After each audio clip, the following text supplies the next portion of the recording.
novamente uma aula maravilhosa, né? Já estamos quase chegando aqui a 100 companheiros e companheiras. Então, sejam bem-vindos, vocês, companheiros e companheiras de todas as nossas regiões, de todas as nossas CUTs, das nossas escolas, da nossa rede de formação, né? Então, vendo aqui com vocês, né, que o objetivo principal de a gente estar fazendo este curso aqui sobre a reforma tributária, né? A gente, quando começa a discutir a estratégia da reforma tributária, a gente começa a perceber que a nossa base conhece muito pouco sobre o que é a carga tributária, quais são os tributos, o que isso influencia na vida das pessoas. E como nós da CUT temos uma proposta sobre como defendemos a reforma tributária, né? Do imposto progressivo, defendemos a questão de um Estado indutor do desenvolvimento, então a importância que isso tem a ver com a vida dos trabalhadores e das trabalhadoras. Nós precisamos nos apropriar desse tema, dessa discussão, para fazer um embate com a sociedade, para defender a proposta que interessa aos trabalhadores e às trabalhadoras. Então, reafirmar novamente que esse é um curso de aprimoração da questão para a gente, tá? O debate, para a gente conhecer, mas também é um espaço de articulação, organização e estratégia de uma campanha da CUT, de uma disputa que a CUT quer fazer na sociedade para defender a proposta que nós queremos, né? E nós temos que fazer esse debate em todos os espaços que nós estamos atuando, principalmente nos nossos espaços do território, no nosso espaço da rede, né? E a gente, para avançar nesse sentido, a gente precisa fazer uma ação coordenada. Então, os grupos do WhatsApp já estão bem legal. Não tem mais ninguém dando bom dia, boa tarde, boa noite. O pessoal já entendeu que é um grupo de trabalho, que não é um grupo de dar um oi, então isso já está ótimo, né? Já está bem legal, porque daí quando você vai olhar o grupo, você já sabe, aqui tem uma informação importante, né? Ou tem um pedido, uma informação importante, que legal. Então, olha, a gente já aprendeu bem isso. Mas tem uma coisa ainda que eu acho que a gente precisa melhorar, que é a nossa ação na rede e a nossa ação do debate nos nossos locais de trabalho. Então, queria desafiar, nós já estamos na terceira aula. Você que está fazendo o curso, já pensou em, de repente, fazer uma roda de conversa com a sua direção ou com o seu grupo de amigos para discutir o que é a reforma tributária e qual é a proposta que a gente defende no seu local de trabalho? A Ana estava falando que hoje teve o debate, né, da federação e o tema mais de conjuntura foi a reforma tributária. Então, provavelmente a Ana já fez o debate com mais articulação, com mais elementos, porque ela participou das aulas.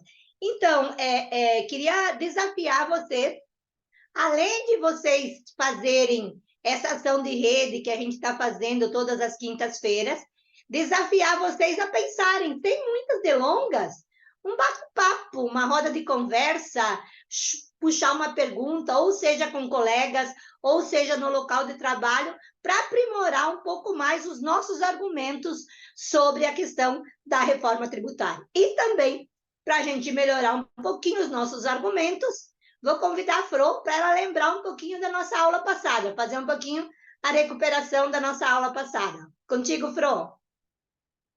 Boa noite, pessoal, de novo. Vamos lá.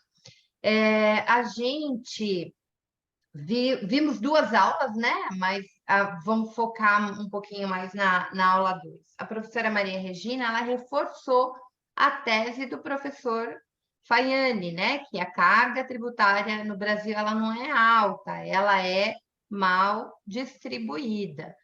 Ela reforçou ainda o argumento do professor que o princípio da progressividade não é um princípio socialista, é um princípio que já existe nos países centrais do capitalismo há quase 100 anos.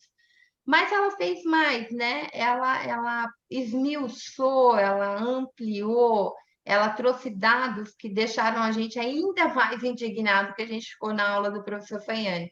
Por exemplo, vocês viram aí no vídeo inicial da campanha, né, que a gente, uma grande parte aí dos impostos são tributados, vem da onde? Vem da folha de salário e consumo e bem de serviço. Só para vocês terem ideia, 70% dos trabalhadores brasileiros ganham até 2 salários mínimos, né? E a gente tem um imposto de renda, uma tabela do imposto de renda, que ficou sem reajuste desde 2015.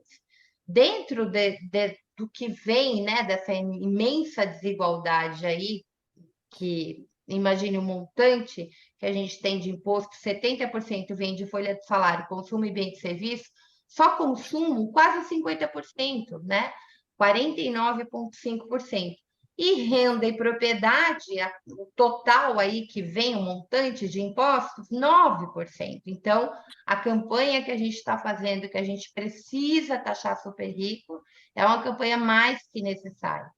Ela fez uma crítica, né, à reforma que está em tramitação, e hoje o Fausto vai destrinchar essa reforma toda, vai ampliar, vai discutir um pouquinho sobre juros, essa política de juros impraticável, vai falar um pouquinho do arcabouço fiscal, mas, na visão da professora Maria Regina, infelizmente, a reforma que está em tramitação, ela vai continuar penalizando os trabalhadores e privilegiando os super ricos, porque ela continua baseada na tributação do consumo.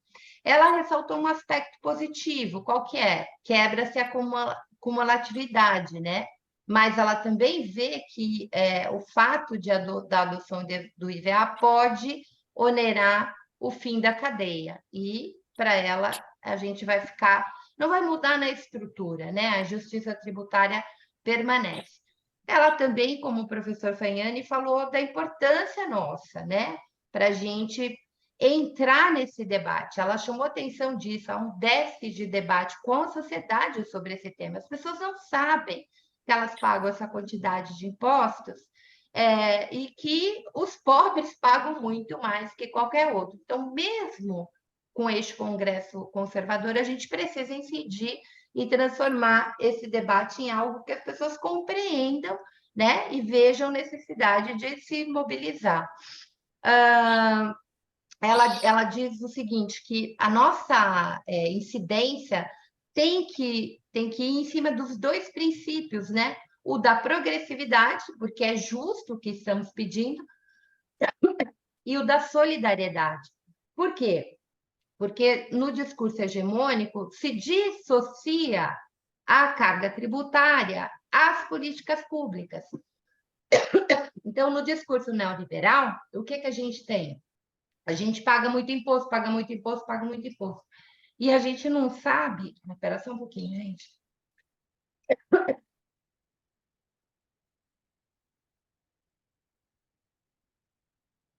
Ai. E a gente não consegue convencer as pessoas, né, que o imposto ele é necessário para a gente desenvolver políticas públicas. Então, pensa bem, se quase 70% dos brasileiros ganham até 2 salários mínimos, e dentro desse número, 35 ganha até 1 salário mínimo, como é que vai ter direito à saúde, à educação, ao mínimo, ao básico? Então, a tributação ela é necessária para que a gente tenha bens públicos, desenvolvimento das políticas públicas. Ao mesmo tempo, ela mostrou a enorme injustiça, né? Ela deu muitos números, a gente não vai falar sobre todos eles, mas eu acho que é legal a gente trabalhar com esses extremos.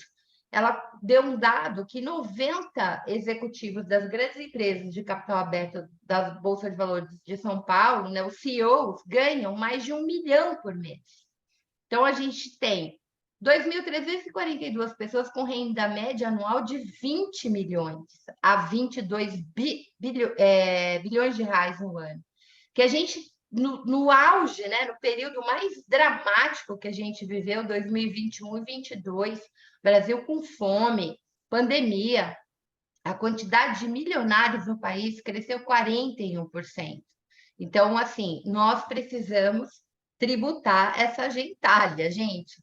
Os caras tiveram lucro dividendo declarado que superou 555 bilhões e 95% dessa renda não é tributada ou é subtributada. Falou ainda da perversidade do imposto de renda, né? Quando você coloca a última faixa de 27,5 e a partir de 4 mil, quase 5 mil reais, as pessoas já estão pagando impostos, né? A gente chega aonde? Uma alíquota que quem ganha 5 mil ou 2 milhões é tributado da mesma forma. Falou ainda da renúncia da sonegação fiscal, né? Então, quanto que o Estado brasileiro, por exemplo, na Zona Franca de Manaus, já abriu mão, já abdicou de tributação. Mas, por último, e não menos importante, né, é o que ela trouxe para a gente como algo completamente novo, foi que a desigualdade no Brasil ela é multidimensional. Então, a política tributária brasileira, ela reforça as desigualdades de gênero, classe e raça. A regressividade, ela onera muito mais os pobres, quem está na base da pirâmide são as mulheres e as mulheres negras.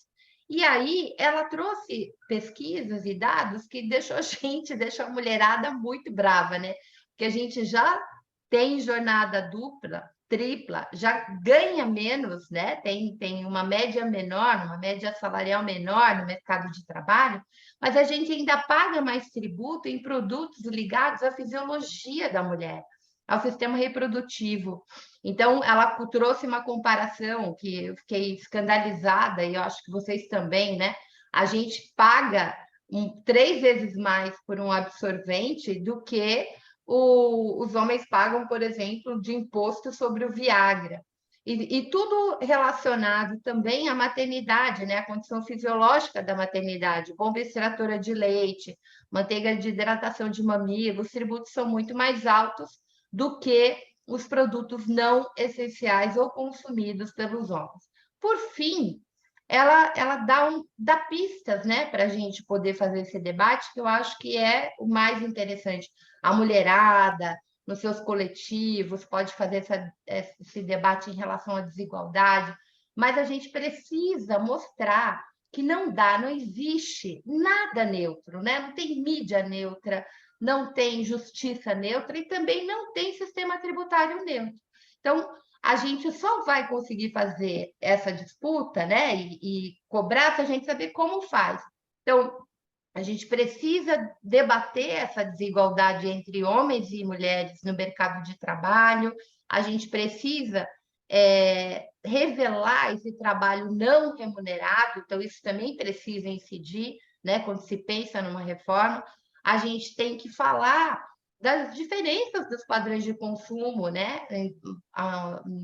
Tanto homens e mulheres, há diferenças nisso, e, por fim, o acesso à riqueza, né? Que é extremamente mal distribuído.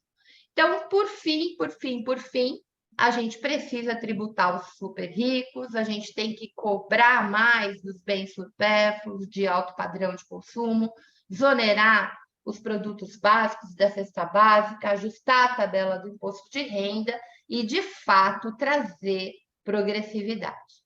Em síntese, foi isso que a gente trabalhou na aula da professora Regina. Chamo a Rosane para ela fazer a transição aí do bastão. Bueno, obrigada, Fro. E hoje, né, nós vamos ter, então, o nosso querido amigo, parceiro de tantos debates, de tanta construção política, o companheiro Fausto do Diese, né? Lembrar mais uma vez também que o companheiro Leandro, que é assessor do Diese, que contribui, que é da subseção da CUT, ajudou a gente a pensar, elaborar essa proposta, né? E então, hoje vamos discutir um pouco, ele vai apresentar um pouco para a gente o que é essa proposta que está lá no Congresso, né? O que isso tem a ver um pouco com o arcabouço fiscal, o que os juros um pouco tem a ver, onde é que pega os juros por aí na vida dos trabalhadores e das trabalhadoras, né? Então, estamos com o Fausto hoje, que vai trabalhar com a gente nessa aula, né? E a gente quer convidar ela que é uma professora paranaense, né? Essa companheira de executiva que tem feito um grande trabalho no Paraná e na CUT Nacional, nessa articulação também com movimentos sociais. Convidar, além de tudo isso, é uma grande amiga, uma grande parceira, né? Essa grande mulher guerreira de luta da executiva, a nossa querida Janisley. Né? Então, obrigada, Janisley, por você estar aqui conosco neste curso da reforma tributária. E eu delego a você aí a coordenação do curso até o final aí, para convidar o nosso palestrante, coordenar o debate, que eu tenho certeza que estamos em boas mãos. Muito obrigada, Janisley, por você estar aqui conosco nessa partilha desse curso. E eu volto a falar com vocês, com certeza, na próxima aula. Não estarei com vocês, que é quarta-feira da semana que vem, porque eu vou estar numa outra tarefa da CUT. A semana que vem acontece a conferência de qualificação profissional da OIT, aonde vai discutir um pouco as discussões e os parâmetros dentro da OIT para a América Latina e o Caribe, e eu vou estar representando a CUT nessa conferência na República Dominicana. Então, na próxima quarta-feira, não estarei com vocês na conclusão das aulas, mas vamos estar com outros companheiros da executiva, vai estar a Juvândia, vai estar o companheiro Ari, né? Vão estar outros companheiros e companheiras da executiva que vão estar para fazer a conclusão da nossa atividade. Um grande abraço e com você, Janisley. Boa noite a todas, boa noite a todos, boa noite, Fro e Rosane. Obrigada pelo convite, obrigada pelas palavras carinhosas. É muito bom estar aqui. Esse é um tema que a Rosane tem razão, e a Fro também, que a classe trabalhadora pouco se debruçou, pouco se debruça na sua luta, né? Pela transformação da sociedade. Por exemplo, eu sou do ramo da educação pública, e a gente sempre se ressente da necessidade de debater a questão tributária, porque, afinal, são os tributos que financiam as políticas públicas, né? Boa parte todas as políticas públicas são financiadas com recursos públicos dos tributos, dos diferentes tributos que o país arrecada.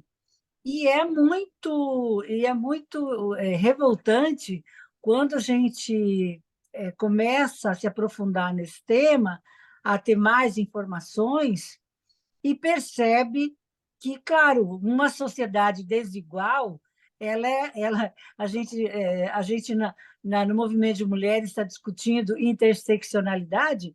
Olha, gente, a interseccionalidade está em tudo, porque quando a gente fala de desigualdade, tem uma interseccionalidade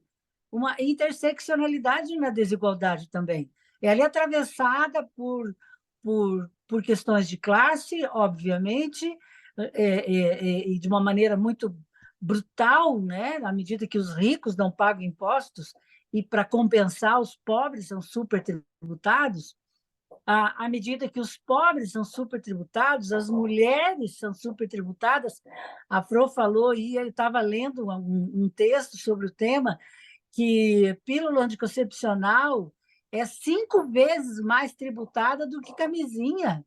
Então, é um negócio assim que atravessa toda a nossa sociedade em todas as suas diversidades, e essa questão, e acho que nós, mulheres, precisamos, inclusive, fazer os nossos encontros, os debates feministas com esse recorte da questão tributária em todas as áreas, sabe?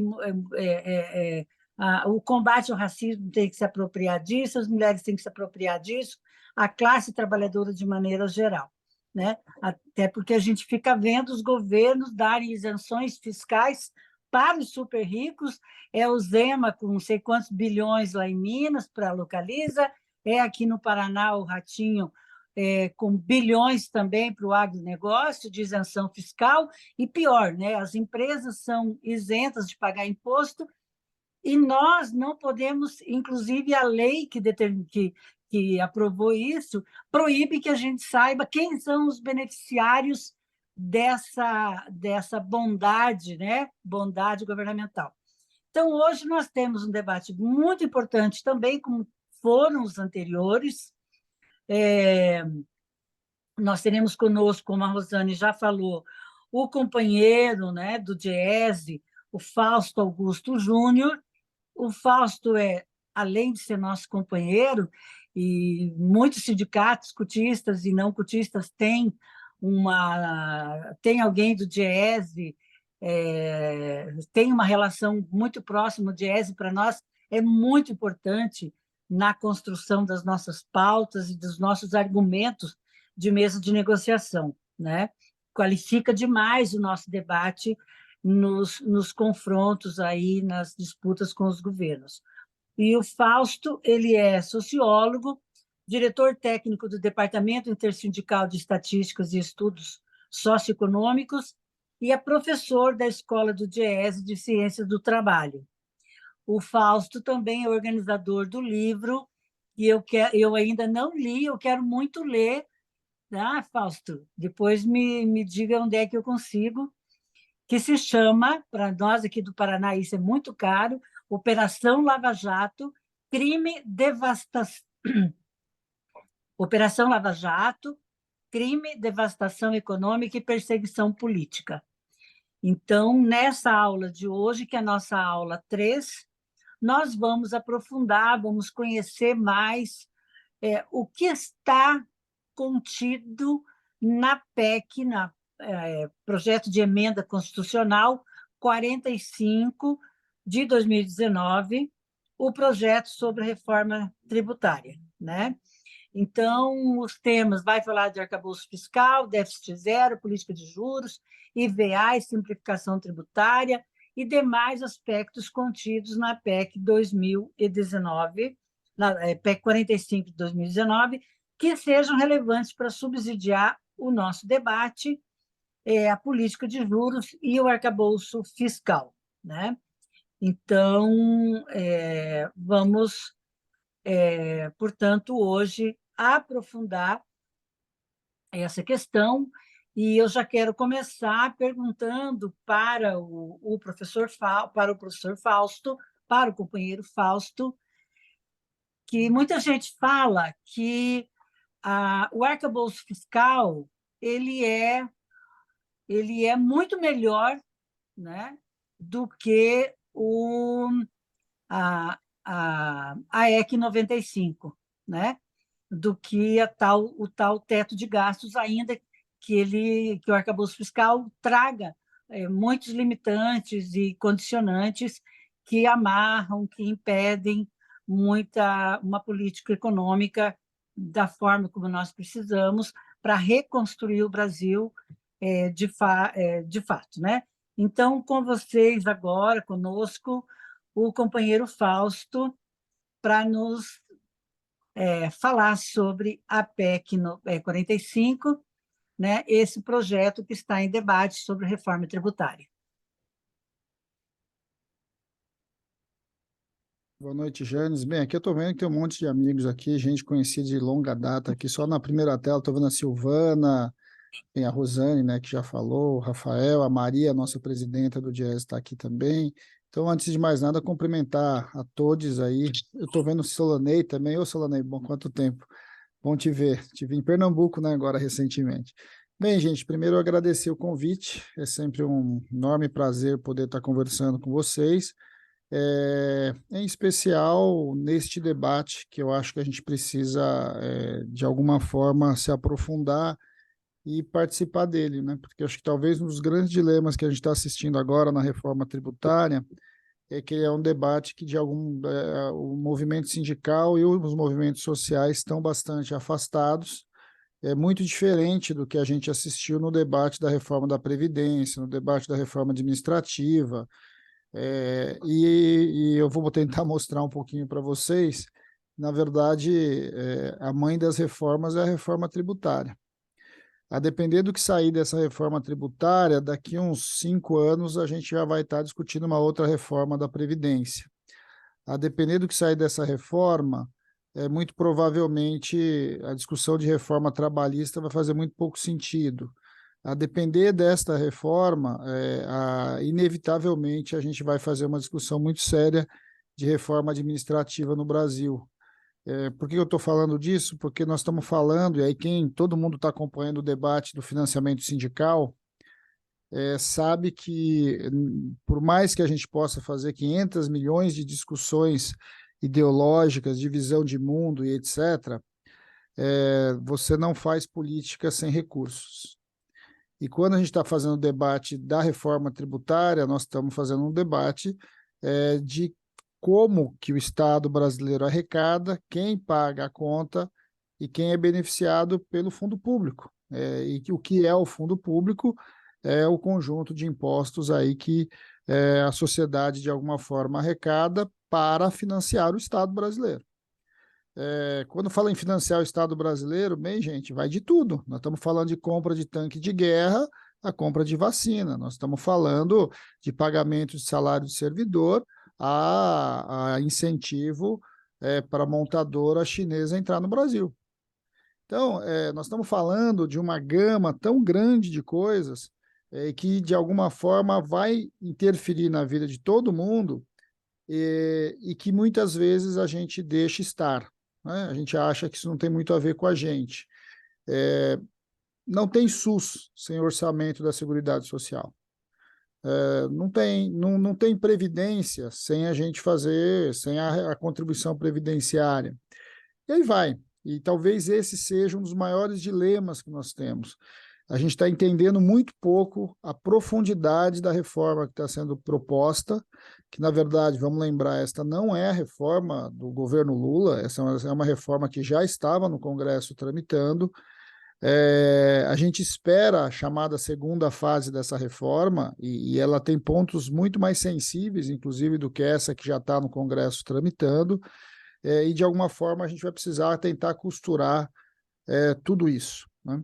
Eu vou tentar mostrar alguns dados, algumas referências, para a gente entender, inclusive, dilemas bastante complicados, porque um dos grandes problemas nossos é que a gente também entende pouco até o próprio sistema tributário.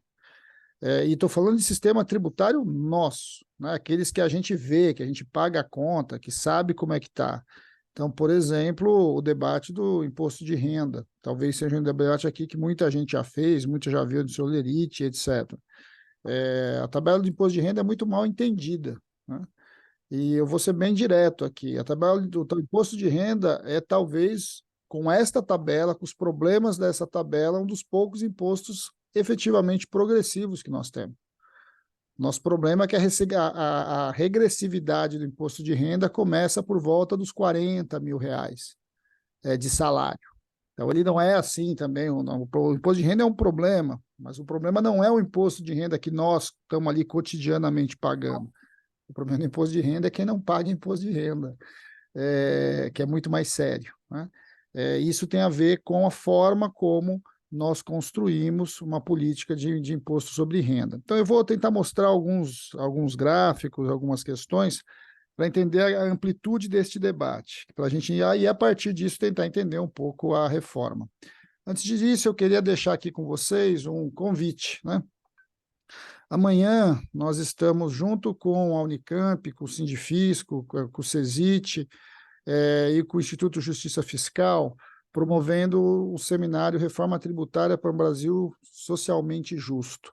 Presencialmente, ele vai estar acontecendo ali na Martins Fontes, né, muita gente conhece, no Jaraguaí, naquele hotel, e vai ser transmitido por todas as redes sociais nossas, do CESIT, do Sindifisco e etc., e tantos outros que vão estar compartilhando. Por que nós estamos fazendo questão de divulgar muito esse seminário e tentar, a partir dele, abrir uma discussão? Porque a segunda fase da reforma tributária ela já está colocada e o governo já está discutindo a segunda fase da reforma e vai ser na segunda fase que nós vamos discutir imposto de renda e desoneração da folha de salário. E a depender deste debate que vai sair, a gente vai, eu diria, ter um outro artigo 3º, né? A discussão do Brasil com uma visão social, a compreensão de um Brasil tendo os direitos sociais como uma base importante da nossa República, vai depender muito do que sair dessa segunda fase do governo, da reforma, mais até do que da primeira, do que essa que está agora tramitando no Congresso. E é óbvio que ela já está em disputa.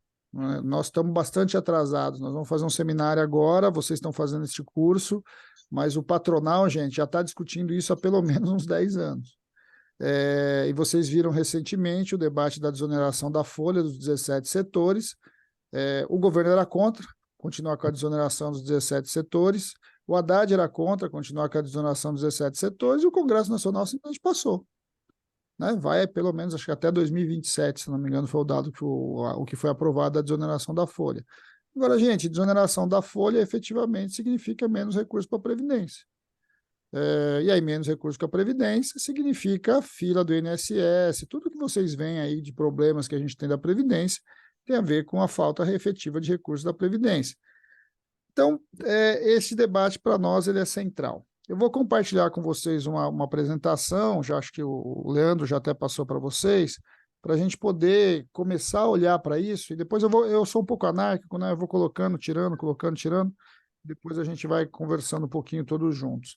Bem, a primeira coisa que eu queria iniciar com vocês é algo que vocês já viram nas aulas iniciais, quais são os problemas estruturais do sistema tributário? Nosso sistema ele é regressivo, ou seja, os pobres pagam mais imposto do que os ricos, isso já foi falado muitas vezes aqui. Ele é complexo, e eu vou tentar mostrar um pouquinho quando a gente fala de complexo, o que é complexo, e ele é pouco transparente. Por que ele é pouco transparente? Porque, de fato, ninguém sabe individualmente quanto cada um paga de imposto aqui. Até os impostos transparentes, como, por exemplo, o imposto de renda, a maior parte das pessoas faz a conta errada. Porque, por exemplo, quem ganha 10 mil reais não paga 27% de imposto de renda. Ele paga alguma coisa por volta de 13,5%, alguma coisa assim. Por quê? Porque a tabela ela é progressiva. A mesma coisa na contribuição previdenciária. A contribuição previdenciária vai de 7,5% a 14%. Aí você diz, bem, mas quem está no teto, então paga 14%. Não, ele paga em cascata. Né? Quem está perto do teto está pagando uma alíquota aí por volta de 10%. Então, nem isso a gente consegue. Agora, como é que vai explicar isso para a população em geral? Bem, o resto, então, se eu falar, então, do que significa as compensações tributárias e como setores vão gerando crédito tributário, aí o negócio fica mais complicado ainda. Mas esse é um grande problema. Vou dar um outro exemplo, né, do problema de transparência. Vocês vão ver que a tributação da conta de luz do ICMS de vocês não faz o menor sentido. Vai ter uma alíquota lá, dependendo do estado, 18%. Aí quando tu pega o valor de quanto é a conta e aplica os 18%, fala, mas está errado, está dando mais do que isso. Como está errado? Não, porque a conta do ICMS da conta de luz é uma conta por dentro. Aí você fala assim, como assim uma conta por dentro? Não, é que os 18% é feito sobre os 18%. Então, tu tem a conta de luz, estima quanto é o imposto, aí você devia 100, aí estimou 18, foi para 118, aí você joga 18 sobre o 118, não sobre o 100. Olha o absurdo. É disso que eu estou falando, a falta de transparência. Até o número que está na sua conta lá, que é 18, você faz uma continha básica, não bate. Isso é muito sério. É muito sério. E as pessoas simplesmente não entendem. Por não entender, muitos vão dizer que pagam muito e pagam pouco, outros vão dizer que pagam pouco e pagam muito, e esse é um grande dilema nosso. Bem, quando a gente vai para a discussão em geral, e aí eu estou falando porque isso aqui é a grande discussão que está no Congresso Nacional, mas não é só no Congresso, é na sociedade média. Esse debate nosso que nós fizemos aqui na CUT, que a gente vai fazer amanhã lá no seminário, etc., é um debate que chega, gente, se chegar a 5% da população brasileira, nossa, é muito. Na média da população brasileira, o que se discute é isso. Nós pagamos muito imposto. É isso que é falado o tempo todo. Ou seja, uma reforma tributária, sobre esse ponto de vista, tem que reduzir a carga tributária. E como todo mundo é contra imposto, legal, quer que reduza a carga tributária. Bem, nós temos que ampliar a tal da base tributária. O que é ampliar a tal da base tributária? Nós temos pouca gente pagando imposto, então nós temos que botar muita gente pagando imposto. Bem, o problema é que isso também não é verdade. A maior parte das pessoas pagam muito imposto, inclusive os mais pobres, ali, como se lembrou, em que 2/3 ganham até 2 salários mínimos, pagam muito imposto. Agora, a conta é o seguinte, não, peraí, em vez de a gente cobrar mais imposto dos muito ricos, a gente precisa colocar imposto de renda para mais gente pagar. Quem é mais gente? Quem ganha abaixo de 2 salários mínimos. É por isso que a tabela do imposto de renda, desde o governo Temer, não foi corrigida. Porque esta ideia de ampliar a base tributária significa ampliar a base de quem? Dos mais pobres, a parte de baixo da pirâmide, que é a maior parte da população. É assim que se discute hoje, no Brasil, a questão da reforma tributária. Bem, a questão toda é o tal do equilíbrio, né? Nós precisamos acertar o equilíbrio fiscal, nós temos que acertar os equilíbrios de setores, nós temos que acertar os diversos desequilíbrios que o sistema promove. Vocês vão ver que uma discussão que vai se falar muito é que a gente precisa de uma carga tributária neutra. Bem, e eu vou ver que o nosso problema é que ela não só não é neutra, como ela é regressiva. E não é só regressiva porque os mais pobres pagam, ela é regressiva em um monte de coisas. Um exemplo é que o nosso sistema tributário, ele incentiva a informalidade, ele incentiva um processo de substituição de pessoas contratadas com carteira assinada por PJ, né, e MEI.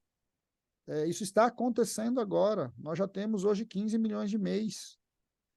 Por que as pessoas querem ser MEIs? Não é só o fato dele não poder pagar, é porque ele paga menos imposto. Entendeu? Quando você vai para um processo de terceirização nas empresas e pejotização, não é só as empresas que querem ser pejotizadas. Os trabalhadores querem virar PJ. E você fala assim, mas ele não vai perder os direitos, etc. Sim, mas ele não vai pagar imposto de renda. Então, qualquer trabalhador que ganha acima de 6 mil reais, 5 mil reais, ele prefere ser PJ do que ser trabalhador seletista. Por quê? Porque lucros e dividendos no Brasil não é taxado. Como lucros e dividendos no Brasil não é taxado, ele não vai pagar imposto de renda se ele for PJ. E muitos dos PJs, do ponto de vista individual, aceitam, ou pior, demandam ser pessoas jurídicas porque não pagam imposto de renda.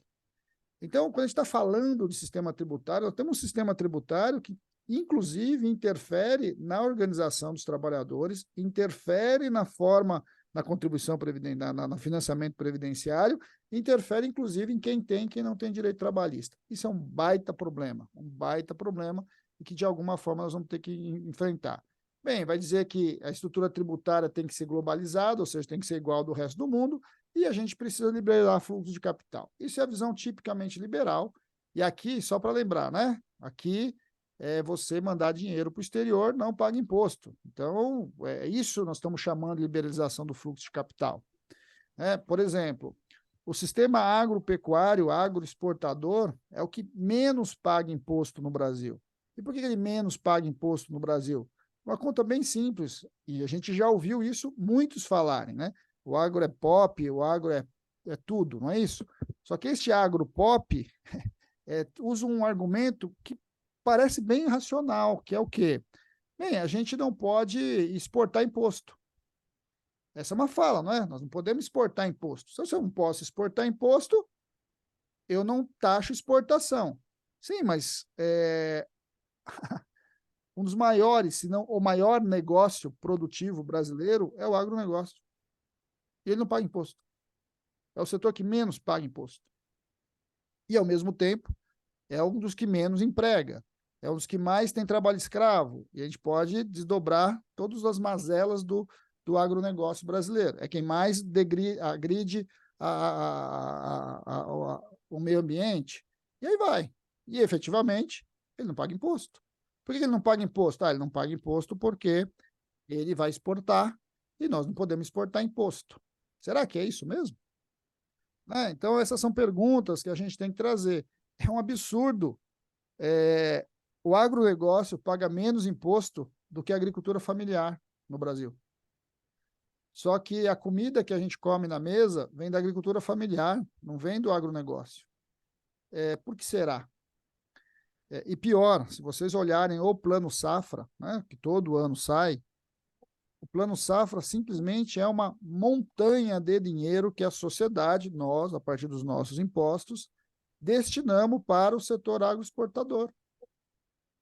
Quer dizer, o custo o impacto do ponto de vista da apropriação do orçamento do setor agropecuário, agroexportador, é muitas vezes o que a indústria tem. E isso é um grande problema, que eu acho que, de alguma forma, a gente vai precisar enfrentar de algum jeito, que eu acho que esse é um dos grandes problemas que a gente não enfrenta. Deixa eu tentar pegar aqui para vocês só esse número, para vocês terem uma ideia do que eu estou falando, do agronegócio, né? Espera um pouquinho, deixa eu abrir o dado aqui. Esse dado não está na apresentação, depois eu mando para vocês de novo.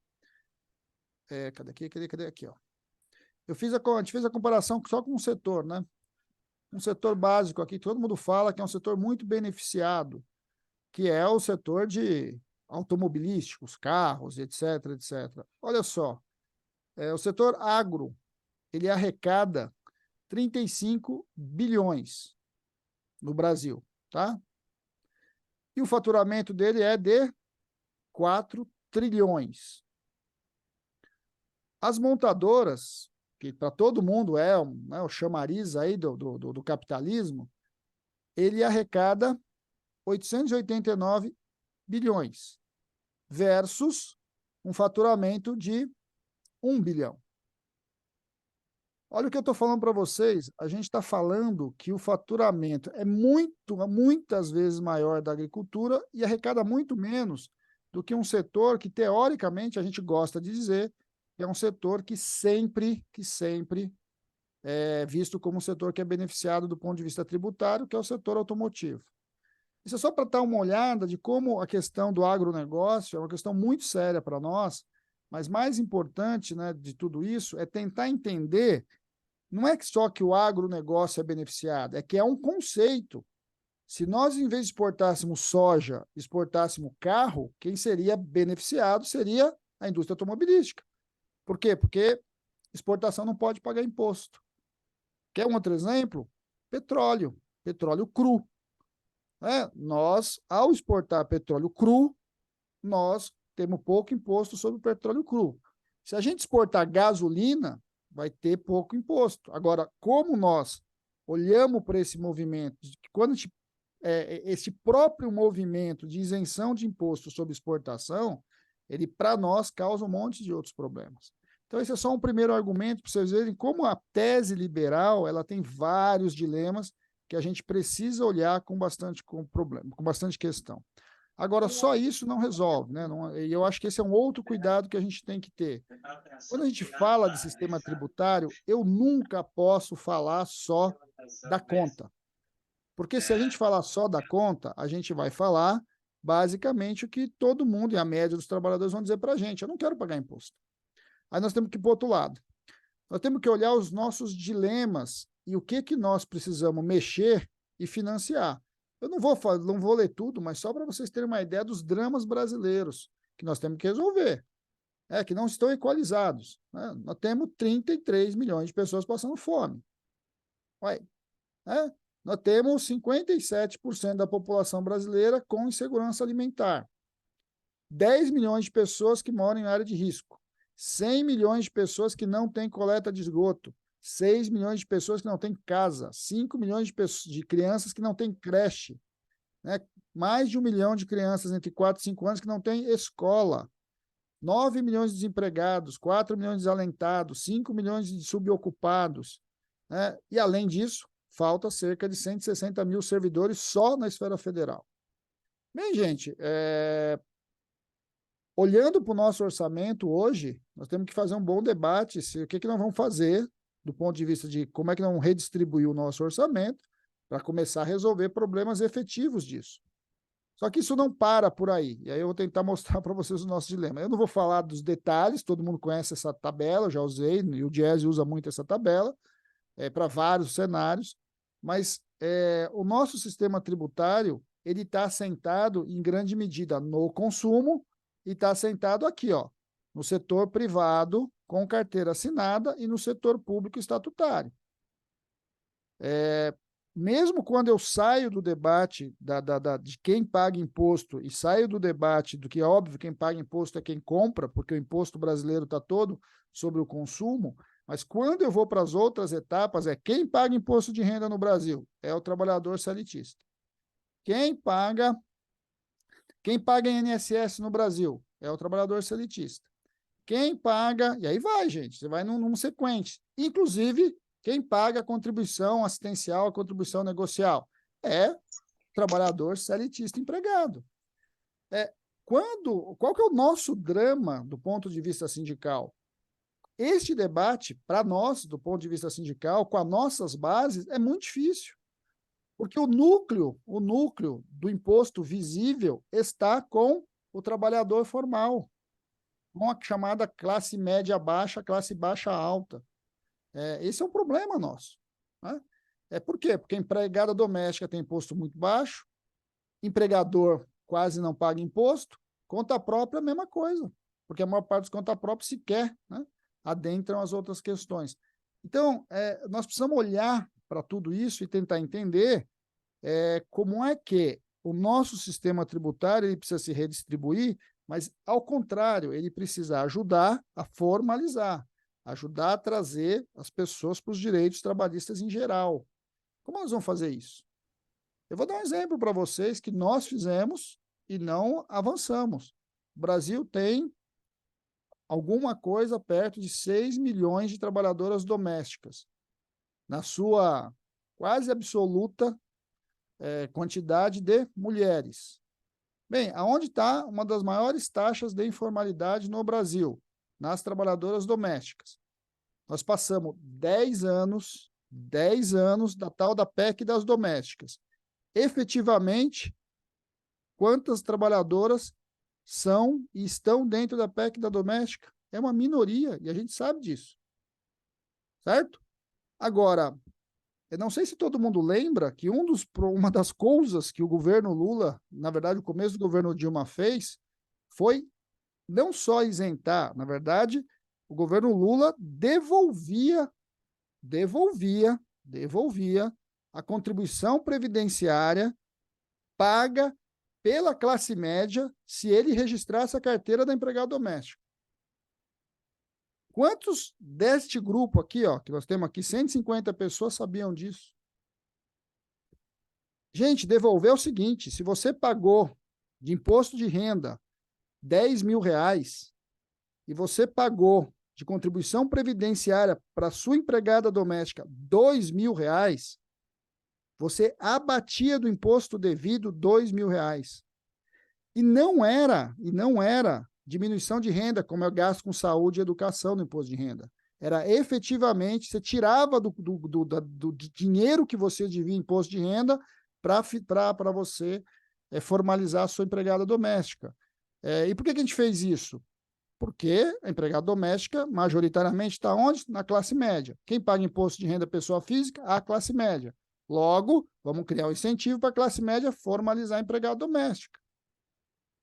Nós não falamos isso para a população, gente. Nós que eu estou falando, é nós aqui. Nós, dirigentes sindicais, nós, movimento social, nós não falamos isso. Não fez propaganda. Tanto isso não foi feito, propaganda, e as pessoas sequer sabiam que tinham, que o Temer acabou assim, ó. Acabou. Isso não existe mais. E nós não formalizamos a empregada doméstica, perdemos o incentivo tributário da classe média para formalizar a trabalhadora doméstica, e agora a gente fica gritando, xingando, dizendo, chorando que a empregada doméstica não é formalizada. Eu estou insistindo nisso, chamando a atenção de vocês, porque o debate tributário ele está na vida efetiva do movimento sindical. E que, às vezes, por não se debruçar na discussão tributária, simplesmente está apartado disso. Então, só um exemplo, né, de política que fomos nós que montamos, viu, gente? Esta política das empregadas domésticas, é bom que se diga, foi proposta que nasceu dentro da CUT. Dentro da CUT. Né? Foi proposto pela CUT. E nós da CUT, né, não divulgamos. E nem soubemos a lutar contra quando perdemos, que a gente nem lembrava. Ou melhor, em média, pouco se lembrava. E eu acho que esses são debates que a gente vai precisar avançar. Vou mostrar algumas outras coisas para vocês também, antes de chegar propriamente dito na reforma. E depois, gente, me controla o tempo, porque ninguém me falou direito quanto é o tempo, e eu vou me perdendo aqui nos tempos. Vamos lá. Uma outra questão que nós vamos ter que enfrentar. Está mudando a população. Os grupos etários estão mudando. Os mais velhos, a população já está cada vez mais ficando mais velha. Bem, os nossos serviços públicos vão ter que lidar com isso. Eu não vou entrar no debate, mas vamos ter que entrar com isso. E aí, nós vamos ter que fazer um debate... Até 2030. Tá bom, 2030. Como é que nós vamos tributar os mais velhos? Como é que nós vamos discutir a tributação de aposentado? Parece coisa que não está no nosso radar, não é? Mas todo mundo aqui que é servidor público aposentado, que teve contribuição agora, que a gente chama de redução salarial de 14%, sabe o que eu estou falando. Efetivamente, nós temos hoje contribuição previdenciária para aposentado. Setor privado? Não. Setor privado não, mas o setor público já tem.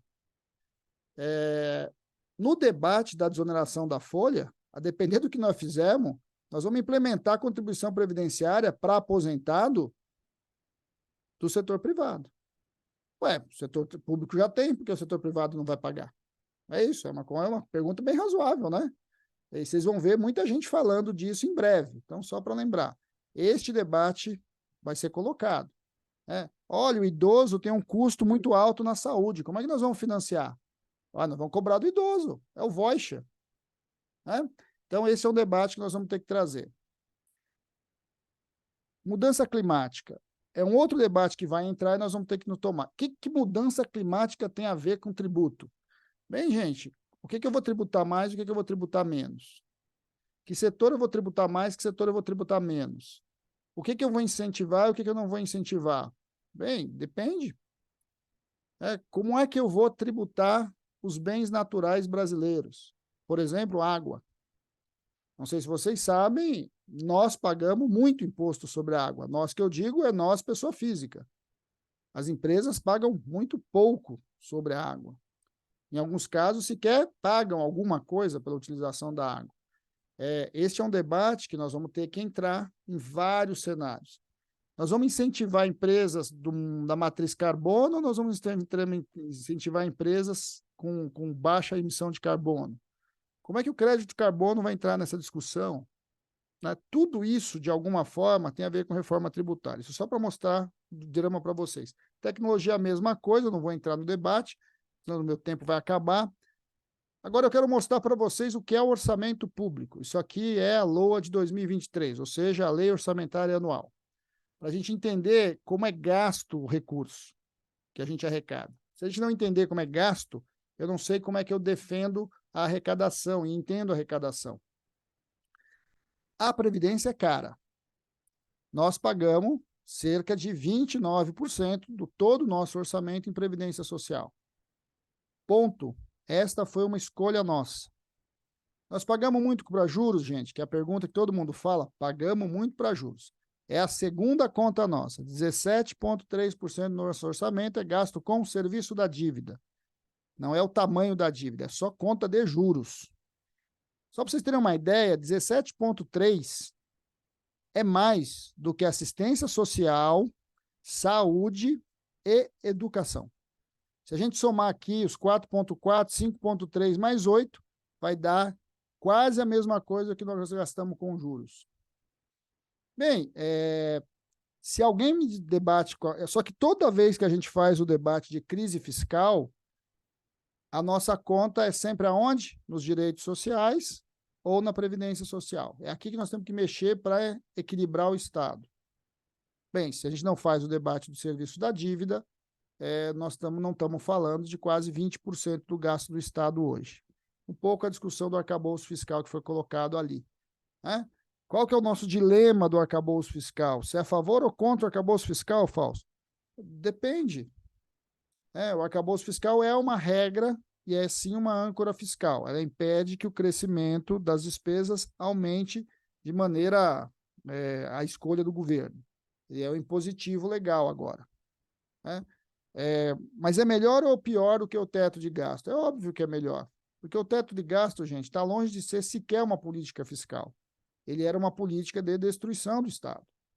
Porque como ele congelava o crescimento de gasto, inevitavelmente você ia reduzindo o Estado a um patamar que daqui a pouco o Estado não existiria, né?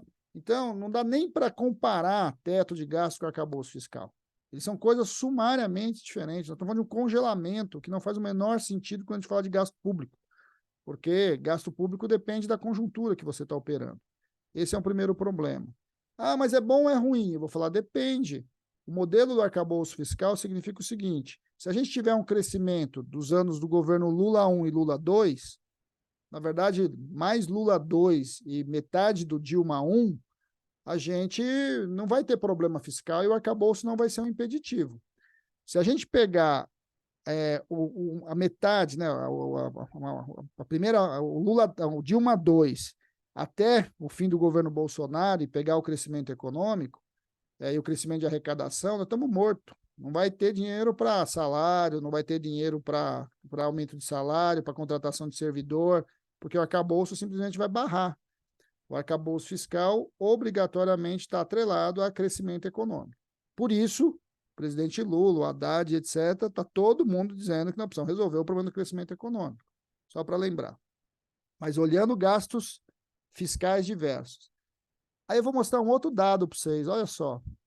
Se a gente acha que a gente gasta muito com juros, cerca de 500 bilhões, nós gastamos 500 bilhões com isenção fiscal e renúncia. Bem, e nós não falamos da renúncia fiscal. Basicamente, nós falamos do gasto com juros. Esse é mais fácil de a gente ver, né? A gente vai lá, faz manifestação na frente do Banco Central e nós temos que baixar a taxa de juros. É verdade. Mas, gente, nós deixamos de arrecadar meio trilhão.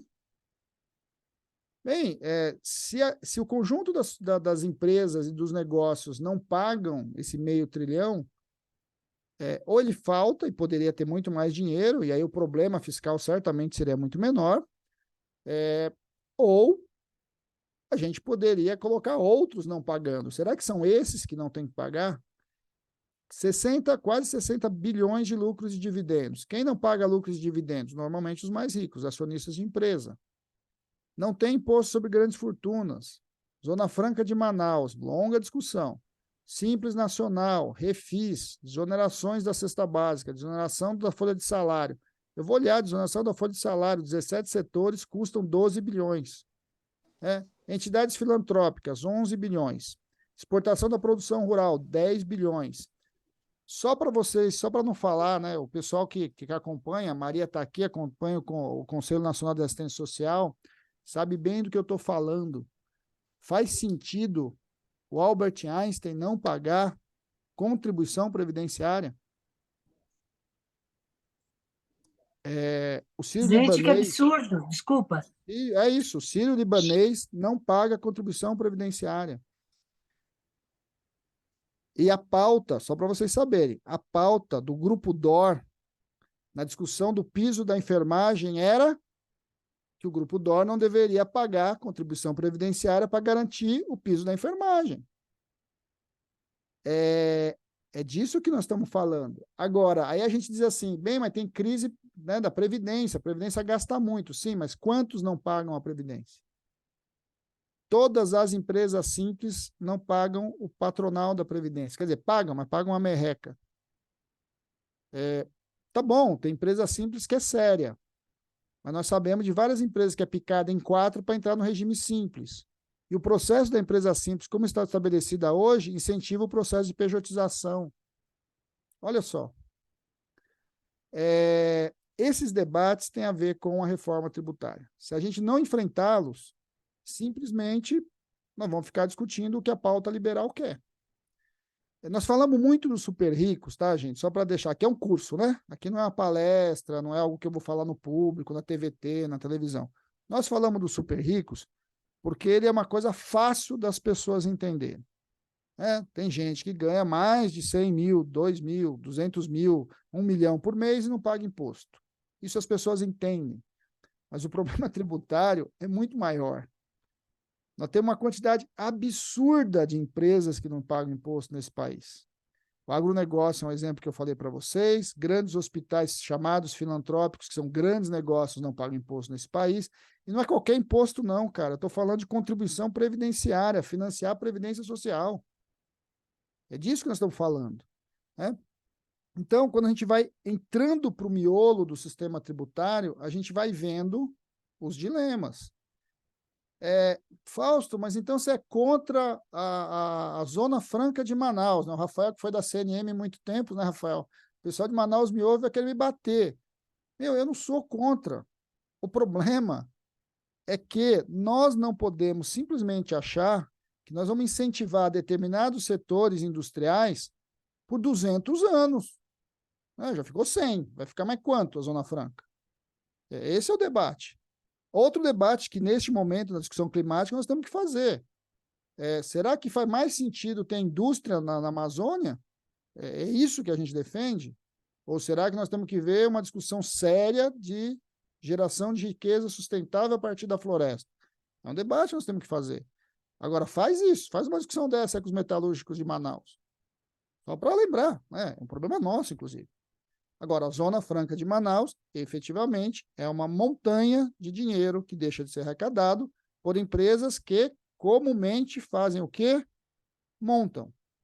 Não desenvolvem tecnologia, né? Importam, coloca na caixa, bate o carimbo e vende. 10 minutos, companheiro. É um drama nosso, tá? Então, só para lembrar um pouquinho disso. Vamos lá, deixa eu passar rapidinho para vocês aqui os outros dilemas, aqui, rapidinho. Bem, aí nós vamos entrar propriamente dito nos outros dramas aqui.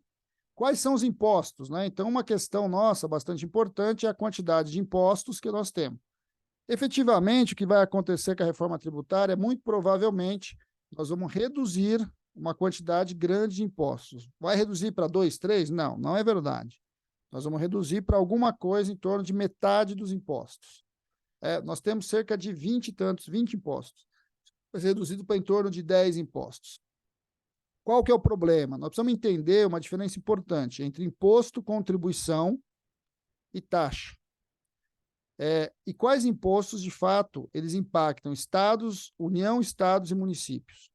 E por que cada um está em cada lugar? Vou dar um exemplo nosso de problema sério aqui. Todo mundo que tem uma casa paga muito bem o IPTU, certo? E o IPTU tem lá os dilemas de cada município, mas o IPTU é um imposto relativamente progressivo. Por quê? Porque ele é imposto de propriedade.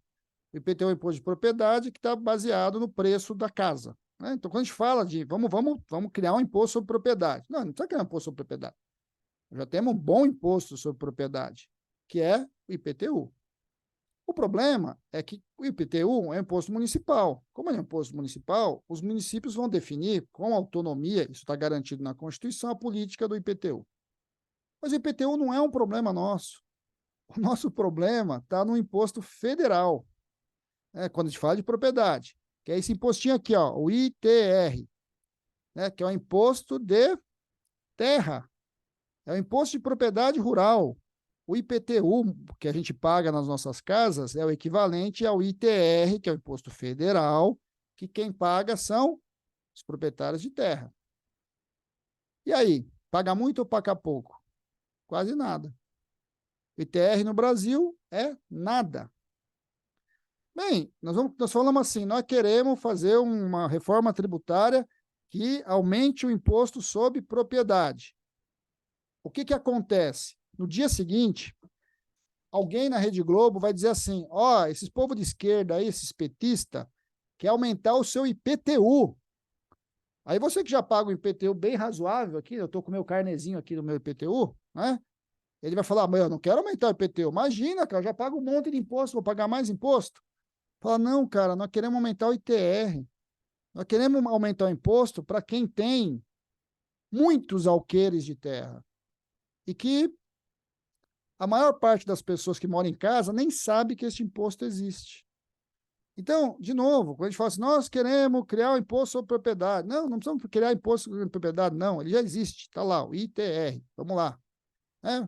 Ele é arrecadado federal e distribuído entre a União e os municípios. Bem, nós vamos encarar esse debate do ITR?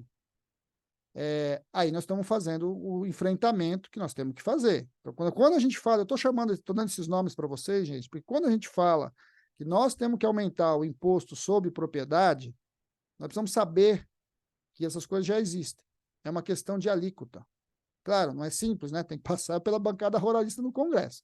Mas é um fato que nós vamos ter que enfrentar quando a gente fala de imposto. Deixa eu mostrar outras coisinhas para vocês aqui para a gente ir caminhando aí para a pergunta que vocês me fizeram. Você fala, pô, mas você falou e não falou nada, né? Vamos lá. Eu não vou entrar nesses dados que vocês já sabem, né? É claro que no Brasil a nossa maior parte do imposto é sobre o consumo. Tem um baita problema aqui. Nós temos um imposto de renda muito baixo, e imposto sobre patrimônio, como por exemplo ITR, quase nada, né? Mas vamos continuar ali. Aquilo que eu falei da alíquota de imposto de renda, qual que é o nosso problema? Nosso problema de imposto de renda não é a classe média, gente. Nosso problema de imposto de renda não é o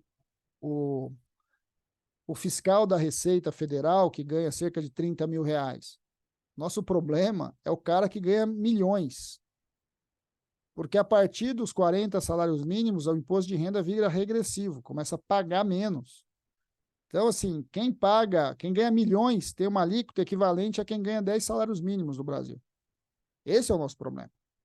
Agora, nós vamos ter que enfrentar a renda dos milionários. Então, por isso que nós estamos falando de super ricos.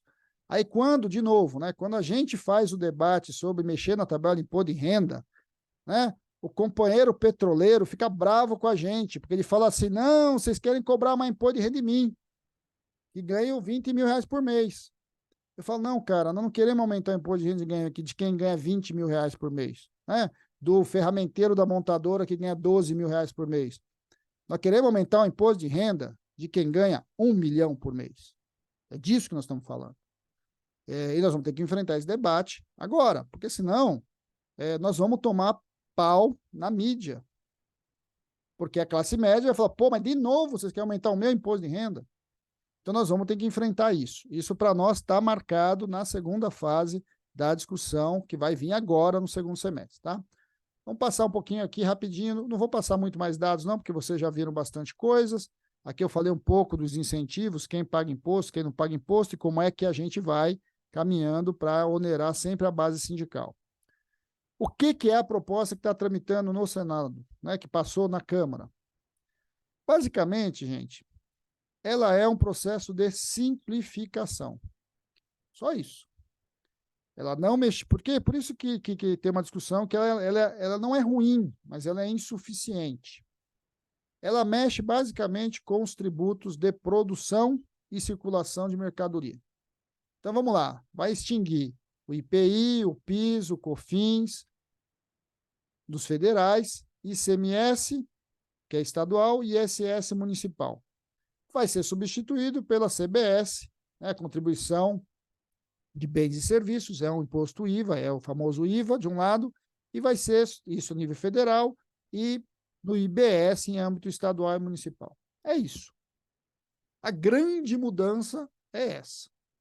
Qual o nosso problema? Nós precisamos olhar, orar e vigiar para saber quanto que vai ser o COFINS e quanto que vai ser o PIS. Por quê? Porque como vai ser progressivo, a gente vai implementar isso em 10 anos, nós precisamos garantir que os recursos do COFINS sejam os recursos equivalentes que são hoje, porque senão nós reduzimos o orçamento da Seguridade Social. Vamos lembrar, o que é COFINS? Contribuição para o financiamento da Seguridade Social. A calibração está se falando em torno de 18% do total arrecadado pela CBS tem que ir para a Seguridade Social. Bem, é suficiente, não é suficiente, nós vamos ter que orar e vigiar aí, porque senão vai ter menos dinheiro para a Seguridade, tá? ICMS, bem, gente, todo mundo aqui que é da área da educação, em diversas áreas, prestem atenção na discussão do que vai acontecer com o IBS. Por quê? Vou dar um exemplo aqui de São Paulo. As verbas das universidades paulistas são vinculadas ao ICMS. O ICMS acaba entre o IBS, como é que fica o recurso das universidades? Nós temos que olhar, temos que fazer a discussão. Vai ser progressivo, vai acabando o ICMS, vai entrando o IBS. Como é que vai ser a vinculação orçamentária que está em cima do ICMS? Chamando a atenção. Esta reforma, se não tomar cuidado, nós vamos perder as vinculações orçamentárias que nós conquistamos. E foi as vinculações orçamentárias que garantiram que a gente implementasse o SUS, chegasse com quase 100% das crianças de idade escolar na escola. Então, nós precisamos olhar e cuidar com bastante atenção sobre as vinculações orçamentárias. Elas são bastante significativas e elas estão neste debate, seja dessa discussão que está no Senado agora, seja na próxima. Bem, tem uma questão que eu não vou entrar em detalhes, mas é importante, ela vai eliminar a cumulatividade do crédito tributário. O que é isso? Você vai produzir um computador, você paga imposto em todas as pecinhas que estão dentro do computador. Você agora vai pagar imposto lá na ponta, que é lá no computador. Todo o resto da cadeia tem que ser desonerado e vai gerando crédito tributário e você vai compensando. Isso é que nós estamos chamando de efeito cumulatividade. Você vai ter que fazer o bate entre os seus gastos. É mais ou menos o seguinte: eu comprei por 100 e vendi por 200. Eu vou pagar o imposto ainda a diferença entre o 100 e o 200. É isso, em resumo. Se fala assim de novo em desoneração de exportação e investimento. Eu concordo em desoneração de investimento. Exportação, eu acho que nós temos que fazer um bom debate. Muda e resolve-se o problema do princípio do destino, ou da produção, da origem ou do destino, ou seja, o imposto vai ser arrecadado onde se compra, onde é vendido o produto e não onde ele é produzido.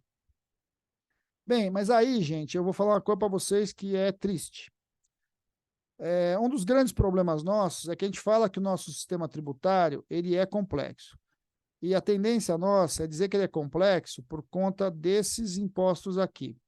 Então, eu falo assim para vocês, tem 20 impostos. Como tem 20 impostos, o nosso sistema é muito complexo. Eu vou falar para vocês com muita tranquilidade. Eu não acho. Eu não acho o sistema tributário brasileiro complexo.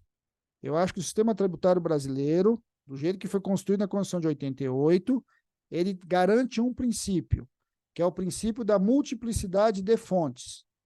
Eu arrecado sobre bases e origens de recursos de geração de riquezas diferentes. Nós temos um problema na calibração disso, mas nós temos diversidade de fonte.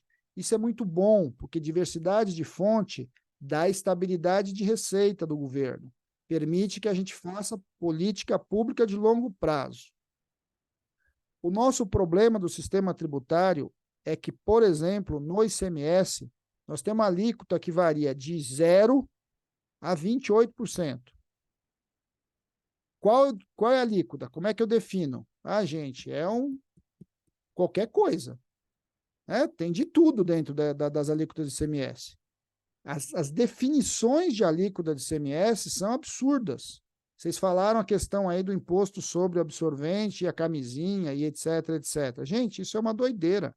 No Brasil, vocês devem perceber que a maior parte dos perfumes são classificados como água de cheiro. Por quê? Porque a água de cheiro paga menos imposto que perfume. É simples assim.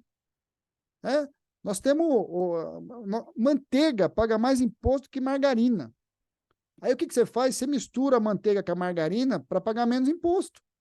E aí cria uma outra coisa. É verdade. É disso que nós estamos falando. Aí é óbvio, tem os incentivos diversos, os lobbies diversos que chegam a isso. Bem, isso vale para o ICMS, mas isso vale para quase todos os impostos. Se eu pegar IPI, tudo de alguma forma, sem falar dos créditos tributários, aí vai embora. Por que eu estou falando disso? O nosso problema não é os 20 impostos, os nossos problemas são a quantidade de regimes especiais e desonerações tributárias que nós criamos. Isso sim é um emaranhado de legislação, um emaranhado, isso é um rolo, e isso sim encarece a produção, complexifica, tira a transparência, tudo isso é verdade. Qual que é o problema? O problema é que eu diria para vocês que a CBS, ela nasceu para ser um imposto, com uma única alíquota. Já virou 3 antes de ser criada. Já virou 3. Era uma. Aí já criou uma diferenciação de CBS para os produtos essenciais, né? Vamos lá mostrar aqui rapidinho o que está escrito na lei. Na lei não, né? No PL. A gente já, deixa eu pegar aqui, vamos lá. Nós já zeramos as alíquotas para, vamos lá, doenças graves, né? Serão desorados 50% da alíquota, né? Os diferentes setores. Ó, nós zeramos a alíquota para doença grave, ok, câncer. E nós desoneramos 50% para os seguintes setores: transporte público coletivo urbano, semi-urbano, metropolitano, medicamentos, dispositivo médico, serviço de saúde, serviço de educação, produtos agropecuários, pesqueiros, florestais, extrativistas, vegetais e natura, insumo agropecuário, alimentos destinados a consumo humano e produtos de higiene pessoal. Aí juntou atividades artísticas e culturais. Aí nós estamos dizendo que vai ter um outro imposto seletivo ainda para combustível, setor de imóveis, construção e sistema financeiro. E nós vamos criar imposto seletivo para os que prejudicam a saúde e que poluem. Bem, se o argumento era ter imposto único, nós já temos 3, e no caminho de ter 4. E o imposto não foi nem criado. Só está em tramitação. Bem, gente, tá bom. A minha pergunta é se daqui 20 anos o nosso sistema tributário vai ser um sistema tributário complexo, porque se a gente criar inúmeros mecanismos de regimes especiais na CBS, em 20 anos nós vamos ter o que nós temos hoje. Vai ser um pouquinho menos, porque em vez de a gente ter regime tributário para 5 impostos, nós vamos ter para 1. Mas vai ser a mesma coisa. Isso é muito importante para a gente entender. E cuidado, porque nós mesmos defendemos a desoneração da cesta básica, eu concordo, né? Tem que ter imposto especial para a cesta básica. O problema é que quando a gente faz isso, a gente leva junto uma parte significativa da produção agrícola, e aí, de novo, o setor agropecuário vai ser beneficiado. Esses são debates que a gente tem que fazer entre nós. Nós temos que beneficiar tributariamente a pequena propriedade, não a grande. Mas como a gente foi mexer no CBS para desonerar a cesta básica, a gente achou que estava beneficiando a pequena agricultura, mas, na verdade, uma parte grande vai vir de benefício para o grande produtor rural. Esses são dilemas da discussão tributária que está hoje no Senado, e que nós estamos tentando conversar, estamos tentando intervir, mas a gente sabe que tem uma capacidade bastante difícil, né, para construir essa discussão. Vamos lá. Tributação sobre renda e patrimônio, nós avançamos, eu acho que é bom, mas muito aquém, né? Nós vamos resolver o problema do IPVA para a galera que não pagava imposto, né, gente? Que é um absurdo, né? Jatinho, avião e etc. Mas, de novo, é tiquinho, pouca coisa. E nós não mexemos de maneira efetiva. Mexemos assim, para dizer que mexeu, que é lá o imposto sobre herança, mas quase nada, quando, na verdade, a gente deveria ter dado uma tungada bastante grande na discussão de herança. E aí, de novo, os nossos problemas. Quando a gente fala de imposto sobre herança, tá, gente? É esse aqui, ó, imposto estadual, imposto de transmissão de causa, morte e doação. Qual que é a desgraça da discussão do imposto sobre herança? A gente, na classe média e até na classe pobre, vai dizer assim, pô, mas ó, vamos criar um imposto de herança muito alto. Aí, aquela casinha lá que o pai levou 30 anos, 40 anos para pagar, quando ele morrer, vai ter que vender a casa para pagar o imposto. Bem, tá bom, tem um imposto alto sobre herança, mas não é disso que nós estamos falando. A gente poderia calibrar o imposto de transmissão para transmissão de bens acima de 10 milhões. E aí você tunga. Nos Estados Unidos, gente, o imposto de herança é quase 50%. Por que você acha que o Bill Gates criou uma fundação? Bill Gates? Para não pagar imposto. Imposto de herança é um imposto tipicamente capitalista. Por quê? Porque o imposto, você não pode simplesmente, com o dinheiro do Bill Gates, né, o dinheiro do dono das lojas americanas, a família dele vai ficar 5 gerações sem precisar trabalhar, só com o dinheiro que ele já acumulou. Nos Estados Unidos, né, o centro do capitalismo, isso não acontece. Por quê? Porque eu tungo metade da fortuna quando o cara morre, cada vez que morre. Em 3 trocas, acabou o dinheiro. Virou imposto. O que o Bill Gates faz? Cria uma fundação. Transfere tudo lá para a fundação para não ter essa mudança. Esse debate de imposto está lá, nessa discussão agora no Senado. Vai avançar muito? Eu vou dizer que vai avançar quase nada. Mas a gente deveria fazer um bom debate sobre isso, né? Bem, iluminação pública. Bem, autorizaram a discussão lá, uma coisa bastante simples. Bem, garantiu-se a imunidade para os cultos religiosos, templos, etc. E garantiu-se aí o processo, que é a discussão toda aí, dos fundos criados em especial para a discussão aí que estamos aí do Fundeb e etc, etc. Aqui é bastante complicado e bastante importante para a gente prestar atenção. Você tem um movimento todo que tem a ver com as transferências de recursos do Estado, do governo federal, para o governo estaduais. Quando a gente está falando que a gente precisa olhar com bastante atenção para as desvinculações, é disso que nós estamos falando. Tem toda uma discussão de como vai se dar essas desvinculações que vão avançar entre 2023 e 2032. Então, que é para você acoplar e lidar com isso. Cashback. O que é o tal do cashback que está lá? Cashback é a discussão que vocês já viram lá, o termo é ruim, mas o cashback é um termo que a gente já defendeu, viu, gente? Porque dá a impressão também que a gente não gosta dele. Depois eu volto nele, deixa eu voltar aqui. Eu já falei do regime da Zona Franca e Simples, não se mexeu, garantiu manter isso. Garantiu compras governamentais sem esses dois, né? Ou seja, com a discussão aí de como é que fica a arrecadação por dentro. Criou-se um fundo de desenvolvimento regional para criar a equiparação ali, equilibrar os estados que vão perder dinheiro, em especial pela discussão de origem e destino, e criou lá um conselho para resolver essas questões. Só para dizer o que é o projeto de lei. Agora eu quero voltar ao cashback. O debate do cashback ele ganhou um problema muito sério, porque a gente acabou olhando muito para o que o Rio Grande do Sul está fazendo. Quem é do Rio Grande do Sul sabe o que eu estou falando. Devolver uma parte do imposto pago, e aqui em São Paulo, a nota fiscal paulista é um exemplo disso, etc., mas que na prática devolve muito pouco, muito pouco. E aí a gente tende a achar que o cashback é uma ferramenta ruim, até porque nem o nome a gente gosta muito. Mas um outro nome para o cashback é o que a gente chama de imposto de renda negativo. O que é isso? Da base tributária, eu devolvo o imposto, e às vezes eu não só devolvo, como eu redistribuo o imposto de maneira efetiva. Dependendo de como você montar o cashback, a gente pode garantir para o pessoal do Bolsa Família um 14º, um 15º, um 16º salário. O problema do cashback é quanto que nós vamos devolver e para quem nós vamos devolver. Se a gente devolver os impostos para todo mundo, vai dar lá uns R$15 por ano para cada um. Resolveu o problema da vida de alguém? De ninguém. Deu para pagar 3 passagens de ônibus.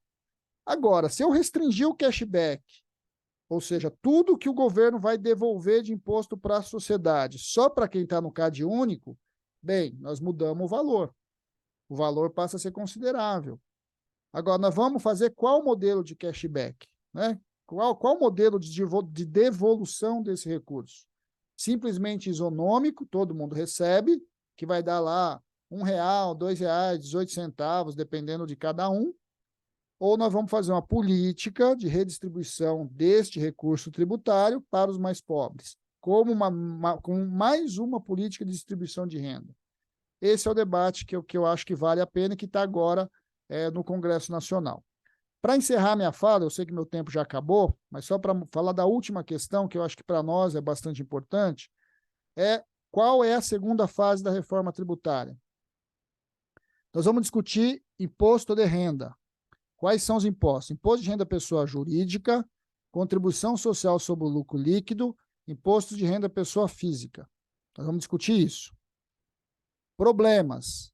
Proposta patronal, fundir o imposto de pessoa jurídica com contribuição social sobre o lucro líquido. O que é contribuição social sobre o lucro líquido? É a terceira principal arrecadação do orçamento da Seguridade Social. Se nós refizermos o imposto de renda pessoa jurídica e acabar com a contribuição, o que vai acontecer com o recurso da Seguridade? Essa é uma pergunta. Segunda mudança, a discussão da contribuição previdenciária patronal sobre a folha de salário, famosa desoneração da folha. Isso está previsto na segunda fase. Segunda fase da reforma tributária vai mexer, então, com aquilo que a gente historicamente disse que tem que discutir. De um lado, imposto de renda, de outro lado, desoneração da folha. Que vai mexer aonde? Nos recursos centrais da Seguridade Social e da Previdência. Tem tudo a ver com a nossa discussão. Qual a nossa proposta? Por exemplo, na discussão de imposto de renda, nós falamos assim, tem que tributar juros e dividendos, não é isso? Que a gente ouve o tempo todo? Beleza. Qual a proposta do patronal? Beleza, pode tributar juros e dividendos, mas nós vamos abater os juros e dividendos lá do imposto de renda da pessoa jurídica e da contribuição social sobre o lucro líquido. E eles querem uma mudança tributária que seja soma zero. Não é isso que eles falam? Tem que ser neutra. Não pode aumentar a carga. Então, o que eu vou fazer?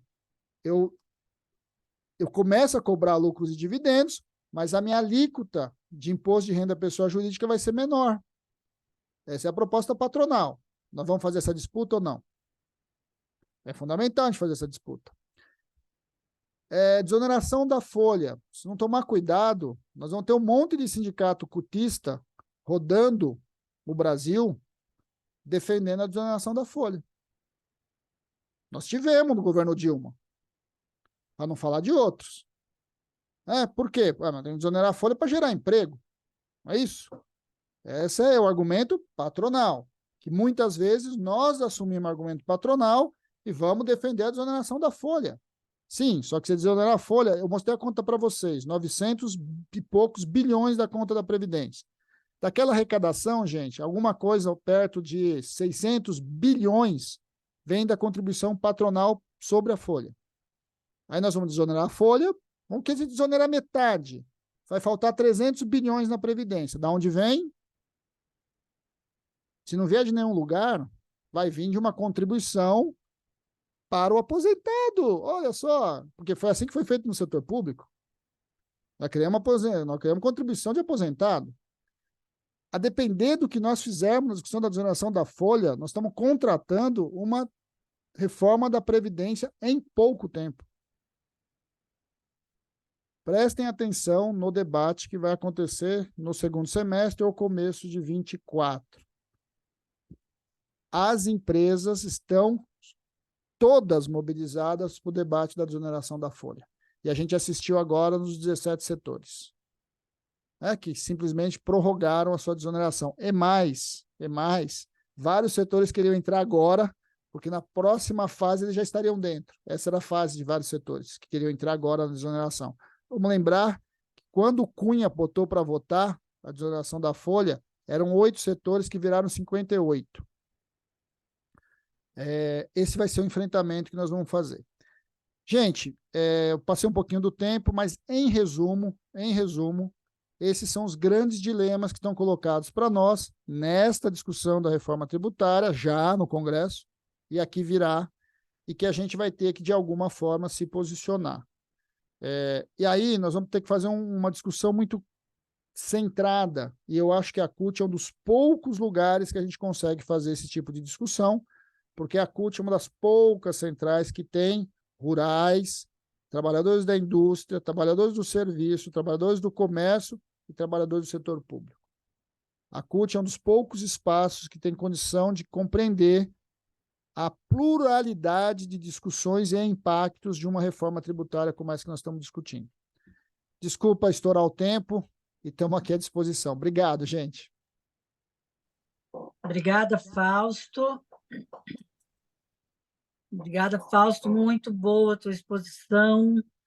Muita informação em pouco tempo, né, pessoal? É uma aula, uma senhora aula. Aí está sendo colocado na tela, sistematizado, Fausto, as perguntas que as pessoas foram fazendo para você. Eu, já apressadinha, já perguntei lá no início, você já respondeu na sua fala, né? Então, não vou perguntar de novo. Tá? Acho que não teremos intervalo, nós vamos tocar direto, é isso? Então, a primeira pergunta é da Margarete, que está querendo saber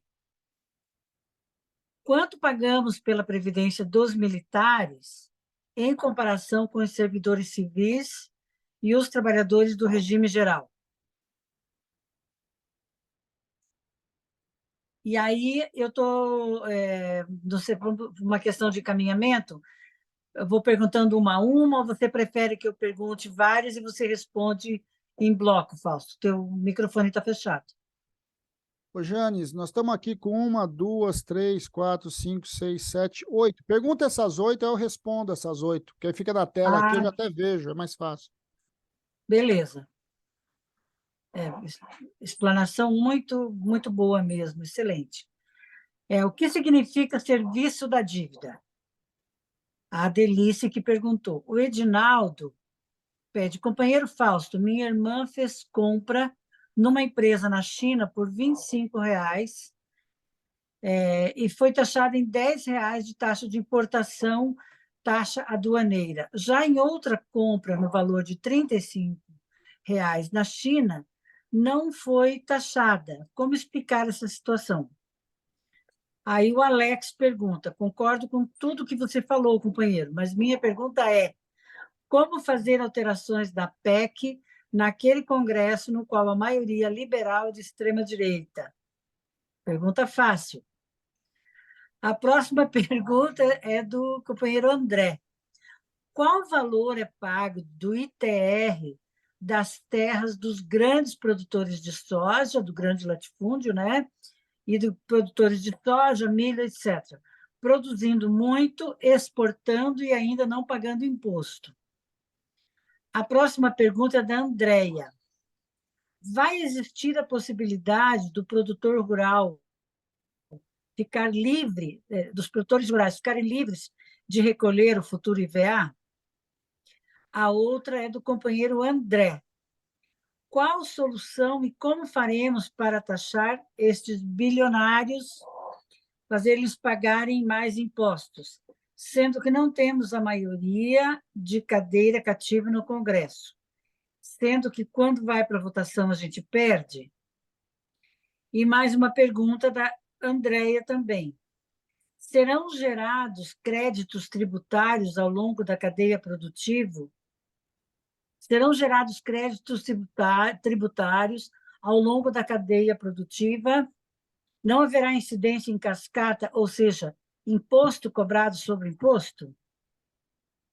E a Márcia Vieira traz uma questão que para mim é muito cara, né, que sou da educação pública.